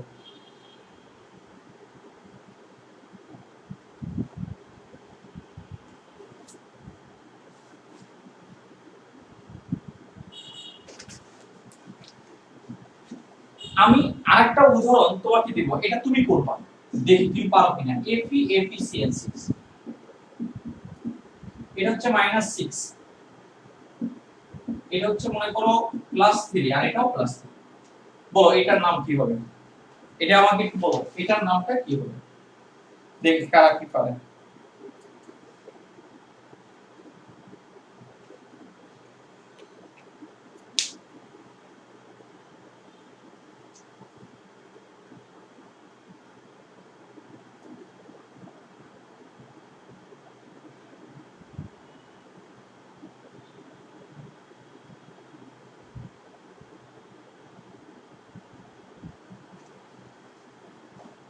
এটার নাম কি হবে বলো, তাড়াতাড়ি তাড়াতাড়ি বলো।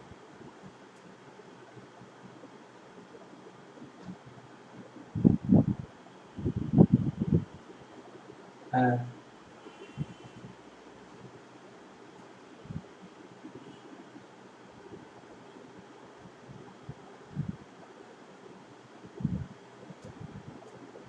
এই জিয়াত, তুমি একবারে লিখছো সব, একটু গ্যাপ করে লিখবা। ফেরিক ফেরিসায়ানাইড, হ্যাঁ রাইট।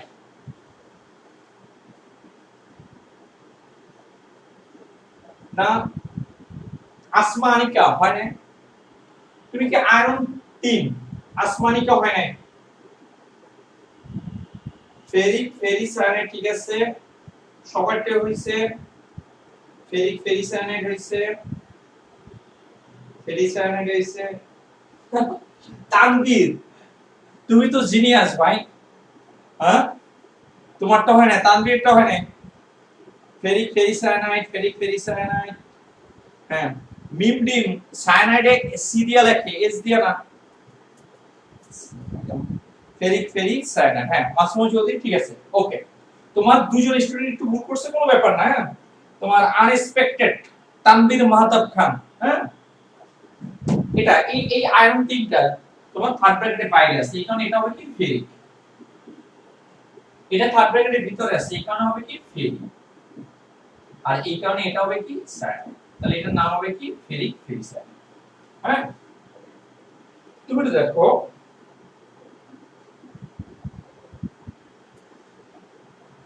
হ্যাঁ,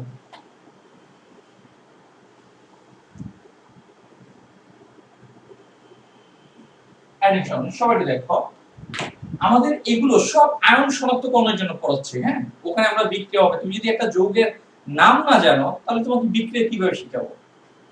একটু দেখো, এগুলো তোমাকে ল্যাবে, এগুলো হচ্ছে ল্যাব থাকলে এগুলো ভালোভাবে করা যায়। নোটে দেখো,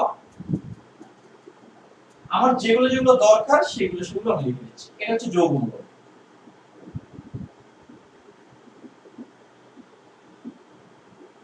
আর এটা হচ্ছে তোমার সংকেত। বোঝার ট্রাই করবা, তুমি জানো অ্যালুমিনেটের সংকেত,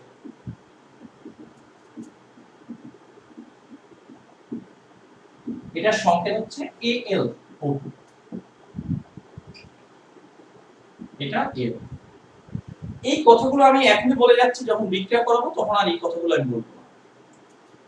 এখন এটার চার্জ হবে কত? অ্যালুমিনিয়ামের চার্জ কত? +3। অক্সিজেনের চার্জ কত? 2 -2 ইকুয়াল টু কত বলো তো? মাইনাস। অ্যালুমিনিয়ামের চার্জ +3, অক্সিজেনের চার্জ কত? -2, দুটো আসছে মাইনাস, তার মানে এটা মাইনাস।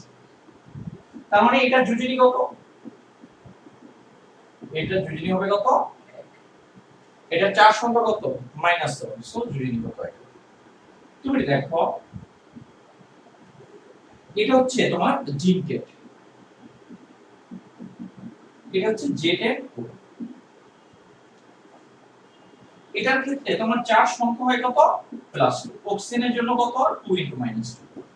তাহলে টোটাল চার্জ সংখ্যার যোগফল কত? -2। তাহলে এটা 2 - জিঙ্কের যৌগমূলকের সংকেত কোনটা? এটা। তাহলে এটা যোজনী কত হবে? 2।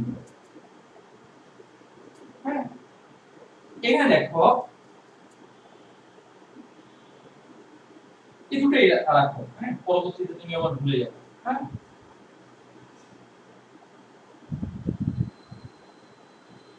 এই দুটোই রাখো, হ্যাঁ। এত কিছু বললে মাথায় নিতে পারবো না। এই পর্যন্ত কারো কোনো ডাউট আছে কিনা বলো? এই পর্যন্ত এই যে চার সংখ্যার সাহায্যে যে যোজনী দেখাইছি, এটা কোনো ডাউট আছে কিনা বলো?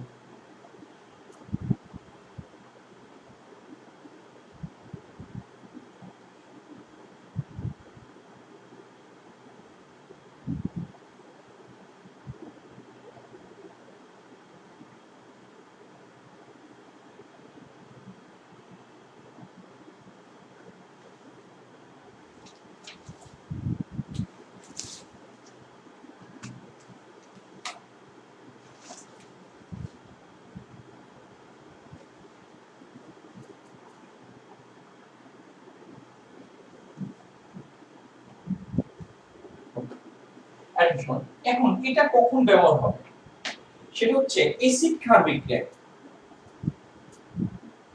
অ্যাসিড ক্ষার বিক্রিয়ায় একাধিক ধাতুর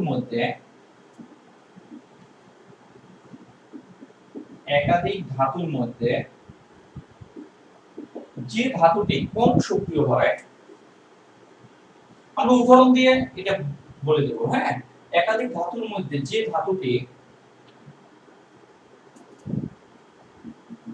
ধাতুটি কম সক্রিয়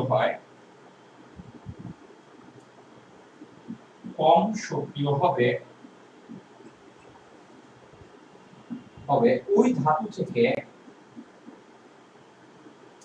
ধাতু থেকে ঋণাত্মক যৌগমূলক উৎপন্ন হবে। এগুলো সব ঋণাত্মক যৌগমূলক উৎপন্ন হবে।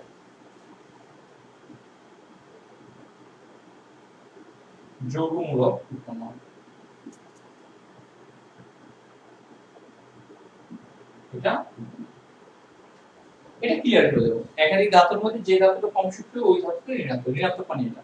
তুমি আগে এটা উঠে নাও, এই লাইনটা মানেটা কি আমি সেটা তোমাকে ক্লিয়ার করে দিচ্ছি। এটা আগে উঠে নাও।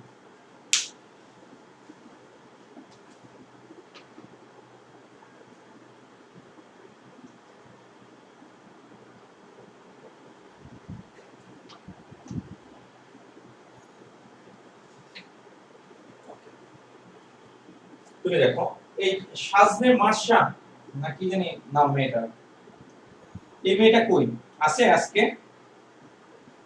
সাজনে মার্শা না কি জানি নাম মেয়েটা।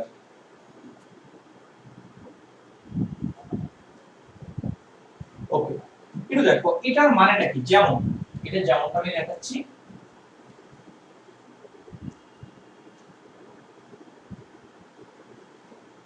এটা দেখো এটা হচ্ছে যেমন, তুমি একটু বোঝার ট্রাই করো। এটা হচ্ছে সোডিয়াম হাইড্রোক্সাইড, এটা হচ্ছে অ্যালুমিনিয়াম অক্সাইড, এটা হচ্ছে ক্ষার, আর এটা এসিড হিসেবে কাজ করে। তুমি যদি উভধর্মী পদার্থ পড়ে থাকো তাহলে তুমি বুঝবা যে এই অক্সাইডটা এসিডের মতো কাজ করে, ক্ষারের মতো কাজ করে। এটা যখন ক্ষারের কন্টাক্টে যায়, এই যৌগটা যখন ক্ষারের কন্টাক্টে যায় তখন সে এসিডের মতো কাজ করে, আর এই যৌগটা যখন এসিডের কন্টাক্টে যায় সে তখন ক্ষারের মতো কি করে কাজ করে। এখন দেখো এই বিক্রিয়াটা একটা এসিড ক্ষার বিক্রিয়া, তাই এখানে কি আছে অ্যালুমিনিয়াম আর এখানে আছে কি সোডিয়াম। এটা কি কম সক্রিয়, এটা কম সক্রিয় কি তোমার, তাহলে এই অ্যালুমিনিয়াম থেকে ঋণাত্মক যৌগমূলক তৈরি। তাই অ্যালুমিনিয়ামের ঋণাত্মক যৌগমূলককে অ্যালুমিনিয়ামের ঋণাত্মক যৌগমূলককে অ্যালুমিনেট। এটার চার সংখ্যা কত? -1। এটা যোজনী কত? -1। যোজনী তো -1 হয় না, যোজনী কত? 1। চার সংখ্যা কত? -1। তাহলে এটা থেকে কি হবে? ঋণাত্মক আয়ন তো কখনো একা থাকে না, এটা খুবই এক্সট্রা, এটা খুবই সক্রিয়, এটা কোনো একা থাকে না, সে কার সাথে যুক্ত হবে? ধনাত্মক। অ্যালুমিনিয়াম বাদে এখানে ধনাত্মক অংশটা আর আছে কি? সোডিয়াম। এটার যোজনী কত? 1। তাহলে কয়টা সোডিয়ামের সাথে অ্যাড হবে? একটা সোডিয়ামের সাথে। তখন এটার নাম হয়ে যায় কি? Sodium aluminate. আর হাইড্রোজেন অক্সাইড বিক্রিয়া করে এখানে তৈরি করবে কি? পানি। এই অংশটার নাম কি? অ্যালুমিনেট, আর এটার নাম কি? সোডিয়াম। তাহলে এটার নাম কি? সোডিয়াম কি তোমার অ্যালুমিনেট। এটা একটা লবণ, সোডিয়াম অ্যালুমিনেট। এটা সোডিয়াম কি তোমার, এটা 1 নম্বর বিক্রিয়া। তুমি দেখো 2 নম্বর বিক্রিয়া যদি যায়, মনে করো এটা হচ্ছে সোডিয়াম হাইড্রোক্সাইড ধরে নাও, এটা হচ্ছে মনে করো জিঙ্ক অক্সাইড। এটা যদি ক্ষার হয় তাহলে এটা কি মতো কাজ করবে? এসিড। তাহলে দেখো সোডিয়াম এবং জিঙ্কের মধ্যে এই জিঙ্ক হচ্ছে কম সক্রিয়, এটা হচ্ছে কি? কম সক্রিয়। এটা এসিড ক্ষার বিক্রিয়া, তার মধ্যে যেটা কম সক্রিয় হবে সেই ধাতু থেকে ঋণাত্মক যৌগমূলক। জিঙ্কের ঋণাত্মক যৌগমূলক আয়নটার নাম কি? জিঙ্কেট। এই জিঙ্ক, এটা চার সংখ্যা কত? 2-। তাহলে এটা যেহেতু আয়ন অনেক সক্রিয়, সে কখনো একা থাকে না, ফার্স্টলি আর একটা ধনাত্মক আয়নের সাথে সে যুক্ত হয়। তাহলে এটা বাদে, এই জিঙ্ক বাদে ধনাত্মক আয়নটা কে আছে? সোডিয়াম। এটা যেহেতু চার্জ যেহেতু 2 মাইনাস, তার জুড়ি যেহেতু 2, তাহলে এটা দুটো সোডিয়ামকে ধরবে। তাহলে এটা তৈরি হবে কি সোডিয়াম কি তোমার জিঙ্কেট, আর এখানে তোমার তৈরি হবে কি পানি। এই হচ্ছে কি এটার নাম কি সোডিয়াম জিঙ্কেট, এটার নাম কি সোডিয়াম জিঙ্কেট। এই লবণটা তোমার তৈরি। এটাই বলছি এই শিক্ষার ভিত্তিতে যদি একাধিক ধাতু থাকে সোডিয়াম জিঙ্ক সোডিয়াম অ্যালুমিনিয়াম, তাহলে যেটা কম সক্রিয় ধাতু হবে সেই ধাতু থেকে ঋণাত্মক যৌগটা তোমার কি হবে। দেখো আমার এই কথাগুলো বুঝতে পারছো না, এই বিক্রিয়াগুলো আমাদের আয়ন শনাক্তকরণের দরকার হবে। তখন তোমাকে আমি বিক্রিয়া পড়াবো নাকি আয়ন শনাক্তকরণ পড়াবো, তখন ঝামেলা হয়ে যাবে। যা বোঝার এখান থেকে বুঝতে হবে, এবং এইগুলো বারবার তোমার খাতায় লিখতে হবে, মনে থাকবে না এগুলো, মনে থাকবে না, বারবার লিখতে হবে। তুমি ভালো করবা কি করবে না সেটা ডিপেন্ড করবে তোমার উপর, কোনো টিচারের উপর ডিপেন্ড করে না, মা বাবার উপর ডিপেন্ড করে। হ্যাঁ, অনেক গরিবের বাচ্চা আছে তাদের নিজের ইচ্ছে অনেক ভালো হবে, কোনো টিচারের কাছে পারে না, খালি বই পড়তে পড়তে ভালো রেজাল্ট পাবে। হ্যাঁ, এটা তোমার নিজের ইচ্ছে। দেখো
এটা কোন সূত্র, যেমন যে ধাতুর একটা তুমি দশম চ্যাপ্টার যদি পড়ে থাকো তাহলে দেখবে ধাতুর একটা সক্রিয়তার চার্ট আছে। তোমার টিচার এরকম বলেছে কে না কে মেকাই বারেলো জিনো ফিরে পেলো হাই কপার হাজিয়াস পিকাপে আমায়। হ্যাঁ, ধাতুর সক্রিয়তার একটা চার্ট আছে। হ্যাঁ, ওই চার্টে যাবে তাহলে তুমি বুঝতে পারবে।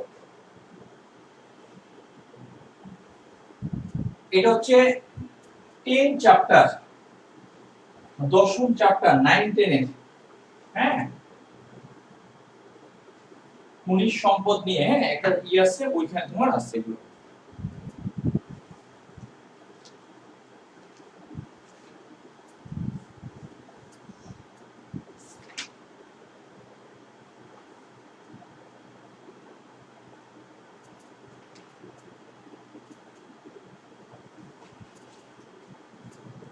একটু দেখো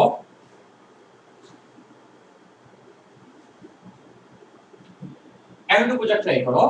আমরা মনে করো এটা হচ্ছে সল্ট অ্যানালাইসিস, আমি সল্টকে বিশ্লেষণ করব। সল্টের ভিতরে কি আছে, এটা লবণের ভিতরে আমাদের একবারে কমন পরিচিত লবণ, আমরা সোডিয়াম ক্লোরাইড দেখাই, এটা প্লাস আর এটা প্লাস। তাহলে একটা লবণের দুটো অংশ, একটা হচ্ছে তোমার ক্যাটায়ন, একটা হচ্ছে কি তোমার ক্যাটায়ন, আর আরেকটা হচ্ছে কি তোমার অ্যানায়ন।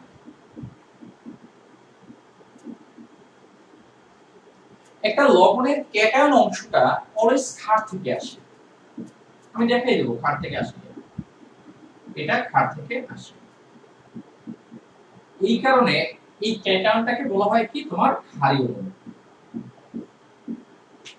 এটাকে তোমার কি বলা হবে, ক্ষারীয় মৌল বলা হবে। তুমি যে দেখো অ্যানায়নটা আসে অ্যাসিড থেকে, এটা অ্যাসিড থেকে আসে,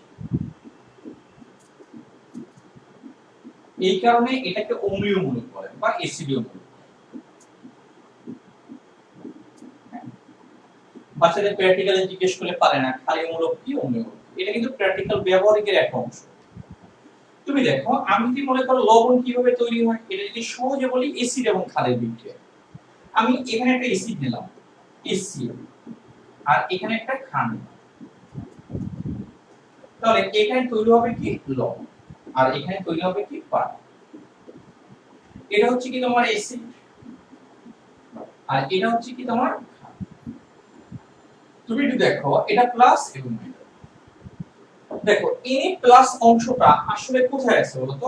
ক্ষারের মধ্যে। দেখো Na প্লাসটা কোথায় আছে বলতো? ক্ষারের মধ্যে। তার মানে এই লবণের Na প্লাসটা আসে কোনটা থেকে বলতো? এই ক্ষার। Na প্লাসটা আসে কোন থেকে? ক্ষার থেকে। এই কারণে এটাকে আমরা কোন মূলক বলি? ক্ষারীয় মূলক। এখন দেখো এখানে যে এই লবণের যে Cl- যেটা অ্যানায়ন, এই অ্যানায়নটা আসে কোথায় বলতো? এসিড। তাহলে এই অ্যানায়নটা আসে কোথায় বলতো? এসিড। তাহলে এই অ্যানায়নটা আসে কোথা থেকে বলতো? এসিড থেকে আসে। তার মানে এই কারণে এটাকে আমরা বলি কি বলতো? এসিডীয় মূলক। এই কারণে এটাকে আমরা বলবো কি? অম্লীয় মূলক। আর এটাকে আমরা কি বলবো? ক্ষারীয় মূলক। ক্ষারীয় কোনটা? Na+। এই Na+ টা একটা লবণের ধনাত্মক অংশটা ক্ষার থেকে আসে, এইখানে ক্ষারীয় মূলক। আর ঋণাত্মক অংশটা এসিড থেকে আসে, এই কারণে এটাকে আমরা কি বলবো? অম্লীয় মূলক। দেখো এই পর্যন্ত তুমি বুঝতে পারছো কিনা আমাকে একটু কমেন্টসে জানাও। এই পর্যন্ত বুঝতে পারছো কিনা?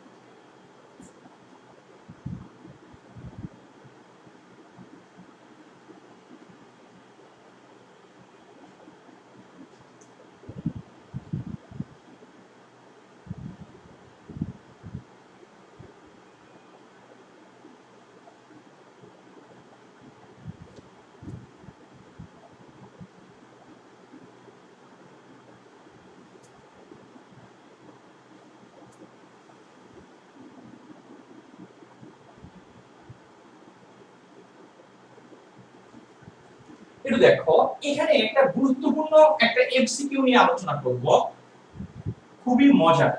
হ্যাঁ, এখন দেখো এই এসিডি এবং ক্ষারীয় মূলককে আমরা আইডেন্টিফাই করতে চাই। এখন দেখো এটা হচ্ছে নোটের মধ্যে থাকবে, এটা হচ্ছে বর্ণহীন ক্যাটায়ন।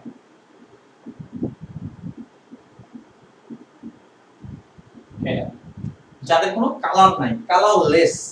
হ্যাঁ, এটা হচ্ছে পটাশিয়াম আয়ন, এটা সোডিয়াম আয়ন, এটা ক্যালসিয়াম আয়ন, এটা Zn2+ আয়ন, এটা লেড আয়ন, এটা অ্যামোনিয়াম আয়ন, হ্যাঁ, আর এটা অ্যালুমিনিয়াম আয়ন। এদের কোনো কালারলেস। বর্ণহীন অ্যানায়ন,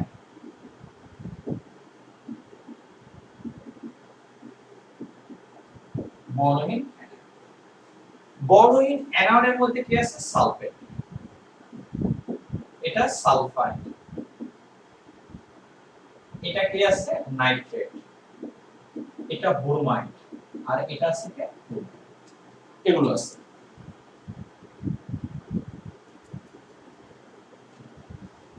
এখন দেখো বর্ণযুক্ত ক্যাটায়ন, বর্ণযুক্ত ক্যাটায়ন,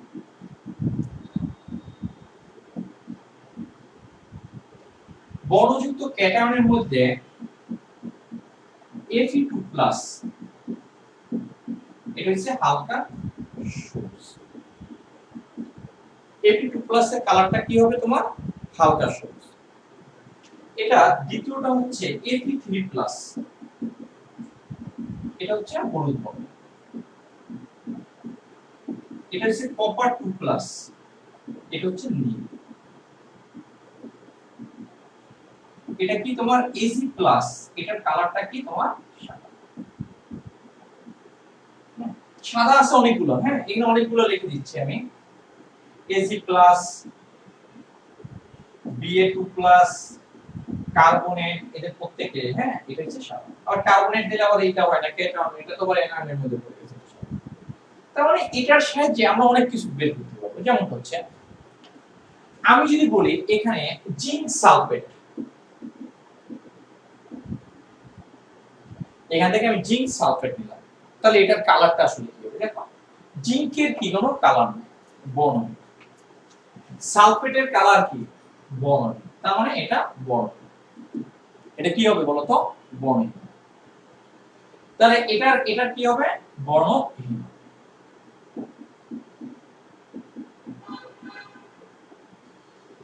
একটু দেখো এটার ক্ষেত্রে আমি যদি মনে করো এখান থেকে কপার নিলাম, এটা কপার, আর এখান থেকে আমরা সালফেট নিলাম, তাহলে তোমার কি হয়, এটা কপার আয়ন আর এটা কি সালফেট আয়ন। তাই এটা আমরা কেটনের মধ্যে কার্বনেটটা বাদ দিয়ে দিলাম, হ্যাঁ বেরিয়ামটা রাখো। এটা কি কার্বনেট, তুমি ধরো এটা কি সাদা, এটা একটা সিকোয়েন্স নষ্ট হয়ে যাবে। ওকে, তুমি দেখো কপার সালফেট, সালফেটের কালার কি কালারলেস, কপারের কালার কি নীল, তাহলে এটার কালার হবে কি নীল, এটা নীল। তুমি এটা দেখো আমি যদি মনে করো এফির সাথে, ধরে নাও আমি এফির সাথে মনে করো আমি সালফেট মিশাবো বা নাইট্রেট মিশাবো, FeNO3,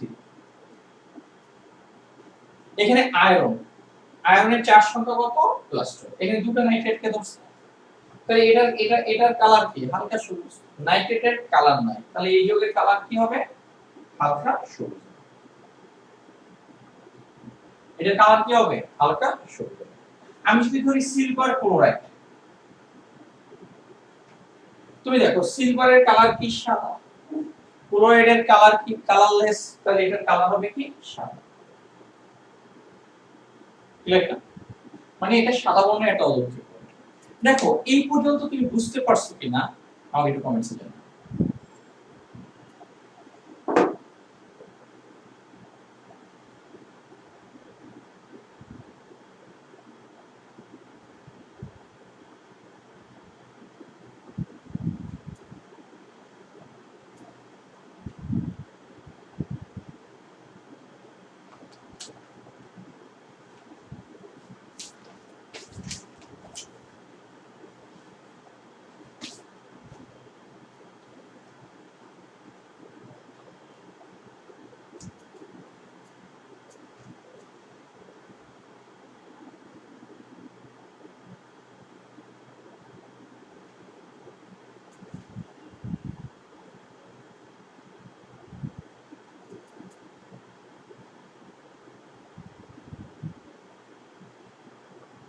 ওকে, তানভীর মাহতাব খান, তুমি যে 9 10 এর কথা বলছো, হ্যাঁ তোমাকে আমি এটা বলছিলাম আজকাল সাদা জিঙ্ক, সেটা হচ্ছে হাইড্রোক্সাইডের ক্ষেত্রে, জিঙ্ক সালফেট এটা কোনো সাদা হবে না, কালারলেস, জিঙ্ক হাইড্রোক্সাইড, আমি কিন্তু এখানে হাইড্রোক্সাইড আয়ন বলি না, হাইড্রোক্সাইড আয়নটা ডিফারেন্ট টাইপের হয়, জিঙ্ক হাইড্রোক্সাইড, কপার হাইড্রোক্সাইড, এগুলোর কালার তোমার এইভাবে না, এক একটার সাথে এক এক রকম ভিন্ন ভিন্ন জিনিস উৎপন্ন হয়।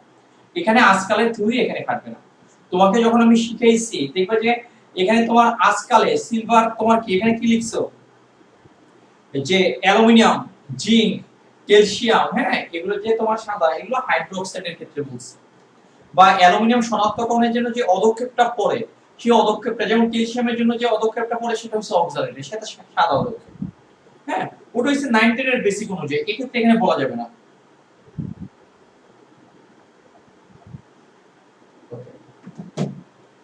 এখন একটু দেখো আমরা লবণ বিশ্লেষণটা, আমরা এটার ভিতরে আজকে আয়ন শনাক্তকরণের ভিতরে যেতে পারবো না, যেগুলো যেগুলো বেসিক সেগুলো আমরা বলে দিয়েছি। একটু দেখো এখানে লবণ বিশ্লেষণে আমরা দুটো পরীক্ষা করি, একটা হচ্ছে আর্দ্র পরীক্ষা আর হচ্ছে শুষ্ক পরীক্ষা। একটা হচ্ছে শুষ্ক পরীক্ষা,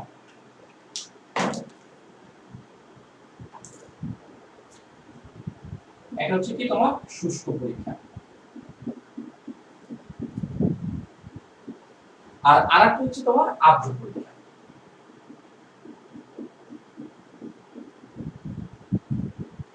এই পরীক্ষাটা করার ক্ষেত্রে কোনো পানি ব্যবহার করা হয় না, এখানে তোমার পানি ব্যবহৃত হয়। ক্লিয়ার? শুষ্ক পরীক্ষা হিসেবে আমরা করি শিক্ষা পরীক্ষা। দেখো তুমি তোমার টিচার যখন ল্যাবে যাবে তখন তোমাকে এটা শিক্ষা পরীক্ষা, আমরা এখানে থিওরিটিক্যাল বলে যাব, আমার তো এখানে ল্যাব নাই যে তোমার ল্যাবে বই দেখো, বাট ভিডিওর মাধ্যমে জিনিসটাকে তোমার প্র্যাকটিক্যাল একটা এনভায়রনমেন্ট তৈরি করতে পারবে, এটা শিক্ষা পরীক্ষা। এটার সাহায্যে শুধুমাত্র ক্যাটায়ন শনাক্ত করা হয়, এটার মাধ্যমে শুধু ক্যাটায়ন শনাক্ত করা হয়, অ্যানায়নটাকে করা যায় না শিক্ষা পরীক্ষা। আর্দ্র পরীক্ষা, এই পরীক্ষাটার মাধ্যমে আমরা ক্যাটায়নও শনাক্ত করতে পারি এটার মাধ্যমে আমরা অ্যানায়নটাকেও আমরা কি করতে পারি বলতো? শুষ্ক পরীক্ষা দ্বারা এটা দ্বারা কোন একটা আয়ন তোমার শিওর হওয়া যায় না, বাট তুমি যদি কোন একটা আয়ন শনাক্ত করতে চাও, এটা ক্ষারীয়মূলক বা অ্যাসিডীয়মূলক দিয়ে পরীক্ষা করতে যাও, এটা যদি শনাক্ত করতে যাও, ক্ষারীয়মূলক শনাক্ত করতে যাও, শুষ্ক পরীক্ষার মাধ্যমে বলা যাবে না। শুষ্ক পরীক্ষাটা হচ্ছে তোমার একটা প্রাইমারি একটা কনসেপ্ট আইডিয়া দেয়। এটা তুমি যদি শিওর হতে হয় শুষ্ক পরীক্ষার পাশাপাশি তোমাকে আর্দ্র পরীক্ষার মাধ্যমে এটা নিশ্চিত হতে হবে যে এটা। তুমি শুষ্ক পরীক্ষা শুধু মাধ্যমে নিশ্চিত হলে তাহলে তোমাকে এখানে মানতে হবে না। এটা হচ্ছে নিশ্চিতকরণ পরীক্ষা। এই কারণে শুষ্ক পরীক্ষার মাধ্যমে আমরা বুঝতে পারবো যে আসলে এটা কোন ধরনের ক্যাটায়ন হতে পারে, আমরা আসলে কোন ধরনের রিয়াজেন্ট বা বিকারক আমরা ব্যবহার করব। ক্লিয়ার না? এখন দেখো এখানে আমরা বিকারক ব্যবহার করি। বিকারক হচ্ছে আমরা এই পদার্থটা শনাক্ত করার জন্য যে রাসায়নিক পদার্থটা ব্যবহার করব সেটাকে আমরা বিকারক বলি। এটাকে শনাক্ত করার জন্য যদি H2SO4 ব্যবহার করি তাহলে H2SO4 বিকারক। এটাকে আইডেন্টিফাই করার জন্য সোডিয়াম হাইড্রোক্সাইড যদি ব্যবহার করি তাহলে সোডিয়াম হাইড্রোক্সাইডটাকে আমরা কি বলবো? বিকারক। তাহলে আমরা কোন একটা পদার্থ শনাক্ত করার জন্য যে রাসায়নিক পদার্থ ব্যবহার করি, কোন যৌগ পরীক্ষাগারে আমরা কোন যৌগ না লিখে কোন নমুনা লিখলাম, পরীক্ষাগারে কোন নমুনা শনাক্ত করার জন্য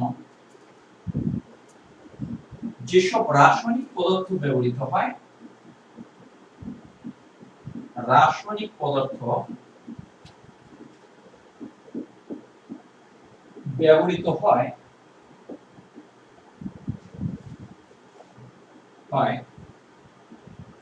তাদেরকে বিকারক।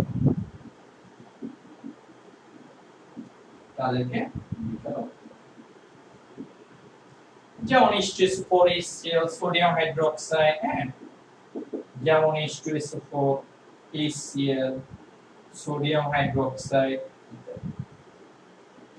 এখন তোমার সাথে একটা স্টুডেন্টের মধ্যে পার্থক্য কখন হবে? পার্থক্য হবে এই আয়ন শনাক্ত। একজন স্টুডেন্ট পারবে আর একজন স্টুডেন্ট পারবে না। ম্যাক্সিমাম স্টুডেন্ট এটা পড়ে না, বারবার প্র্যাকটিস করতে হয় আয়ন শনাক্তকরণ করতে। তাহলে একজন স্টুডেন্ট পারবে, তোমার সাথে আরেকজন স্টুডেন্টের পার্থক্য কখন হবে? দ্রাব্যতা গুণফলের ম্যাথে। কোনটা? ওই যে জটিল আয়ন অ্যামোনিয়া দ্রবণ যোগ করলে দ্রাব্যতা বৃদ্ধি পায়, অ্যামোনিয়া দ্রবণ যোগ করলে দ্রাব্যতা বৃদ্ধি পায়, ওই ক্যালকুলেশনে তোমার মধ্যে কি হবে বলো তো? পার্থক্য। তোমার সাথে আরেকজন স্টুডেন্টের পার্থক্য হবে কখন? দ্রাব্যতার সাথে কি তাপমাত্রা লেখচিত্র। তুমি দ্রাব্যতা জানবে, বাট তাপমাত্রা লেখচিত্রটা কি রকম হতে পারে সেটা তুমি জানবে না। এইটা ভেরিয়েশন, এই ছোট ছোট ভেরিয়েশনে কি হবে? একটা স্টুডেন্ট আরেকটা স্টুডেন্ট থেকে অনেক তোমার কি দূর চলে যাবে।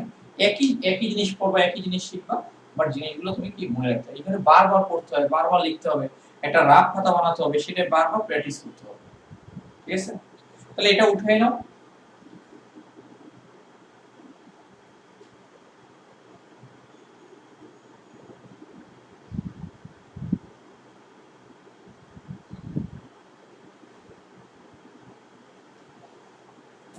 তাহলে আজকে এই পর্যন্তই থাকবে। সবাই ভালো থাকবেন, সুস্থ। অবশ্যই এই লেকচারের পড়াগুলো তুমি পড়ে আসবা এবং লিখবা, যেটা আমরা নেক্সট ক্লাসে এটা আমাদের দরকার হবে। Bye bye.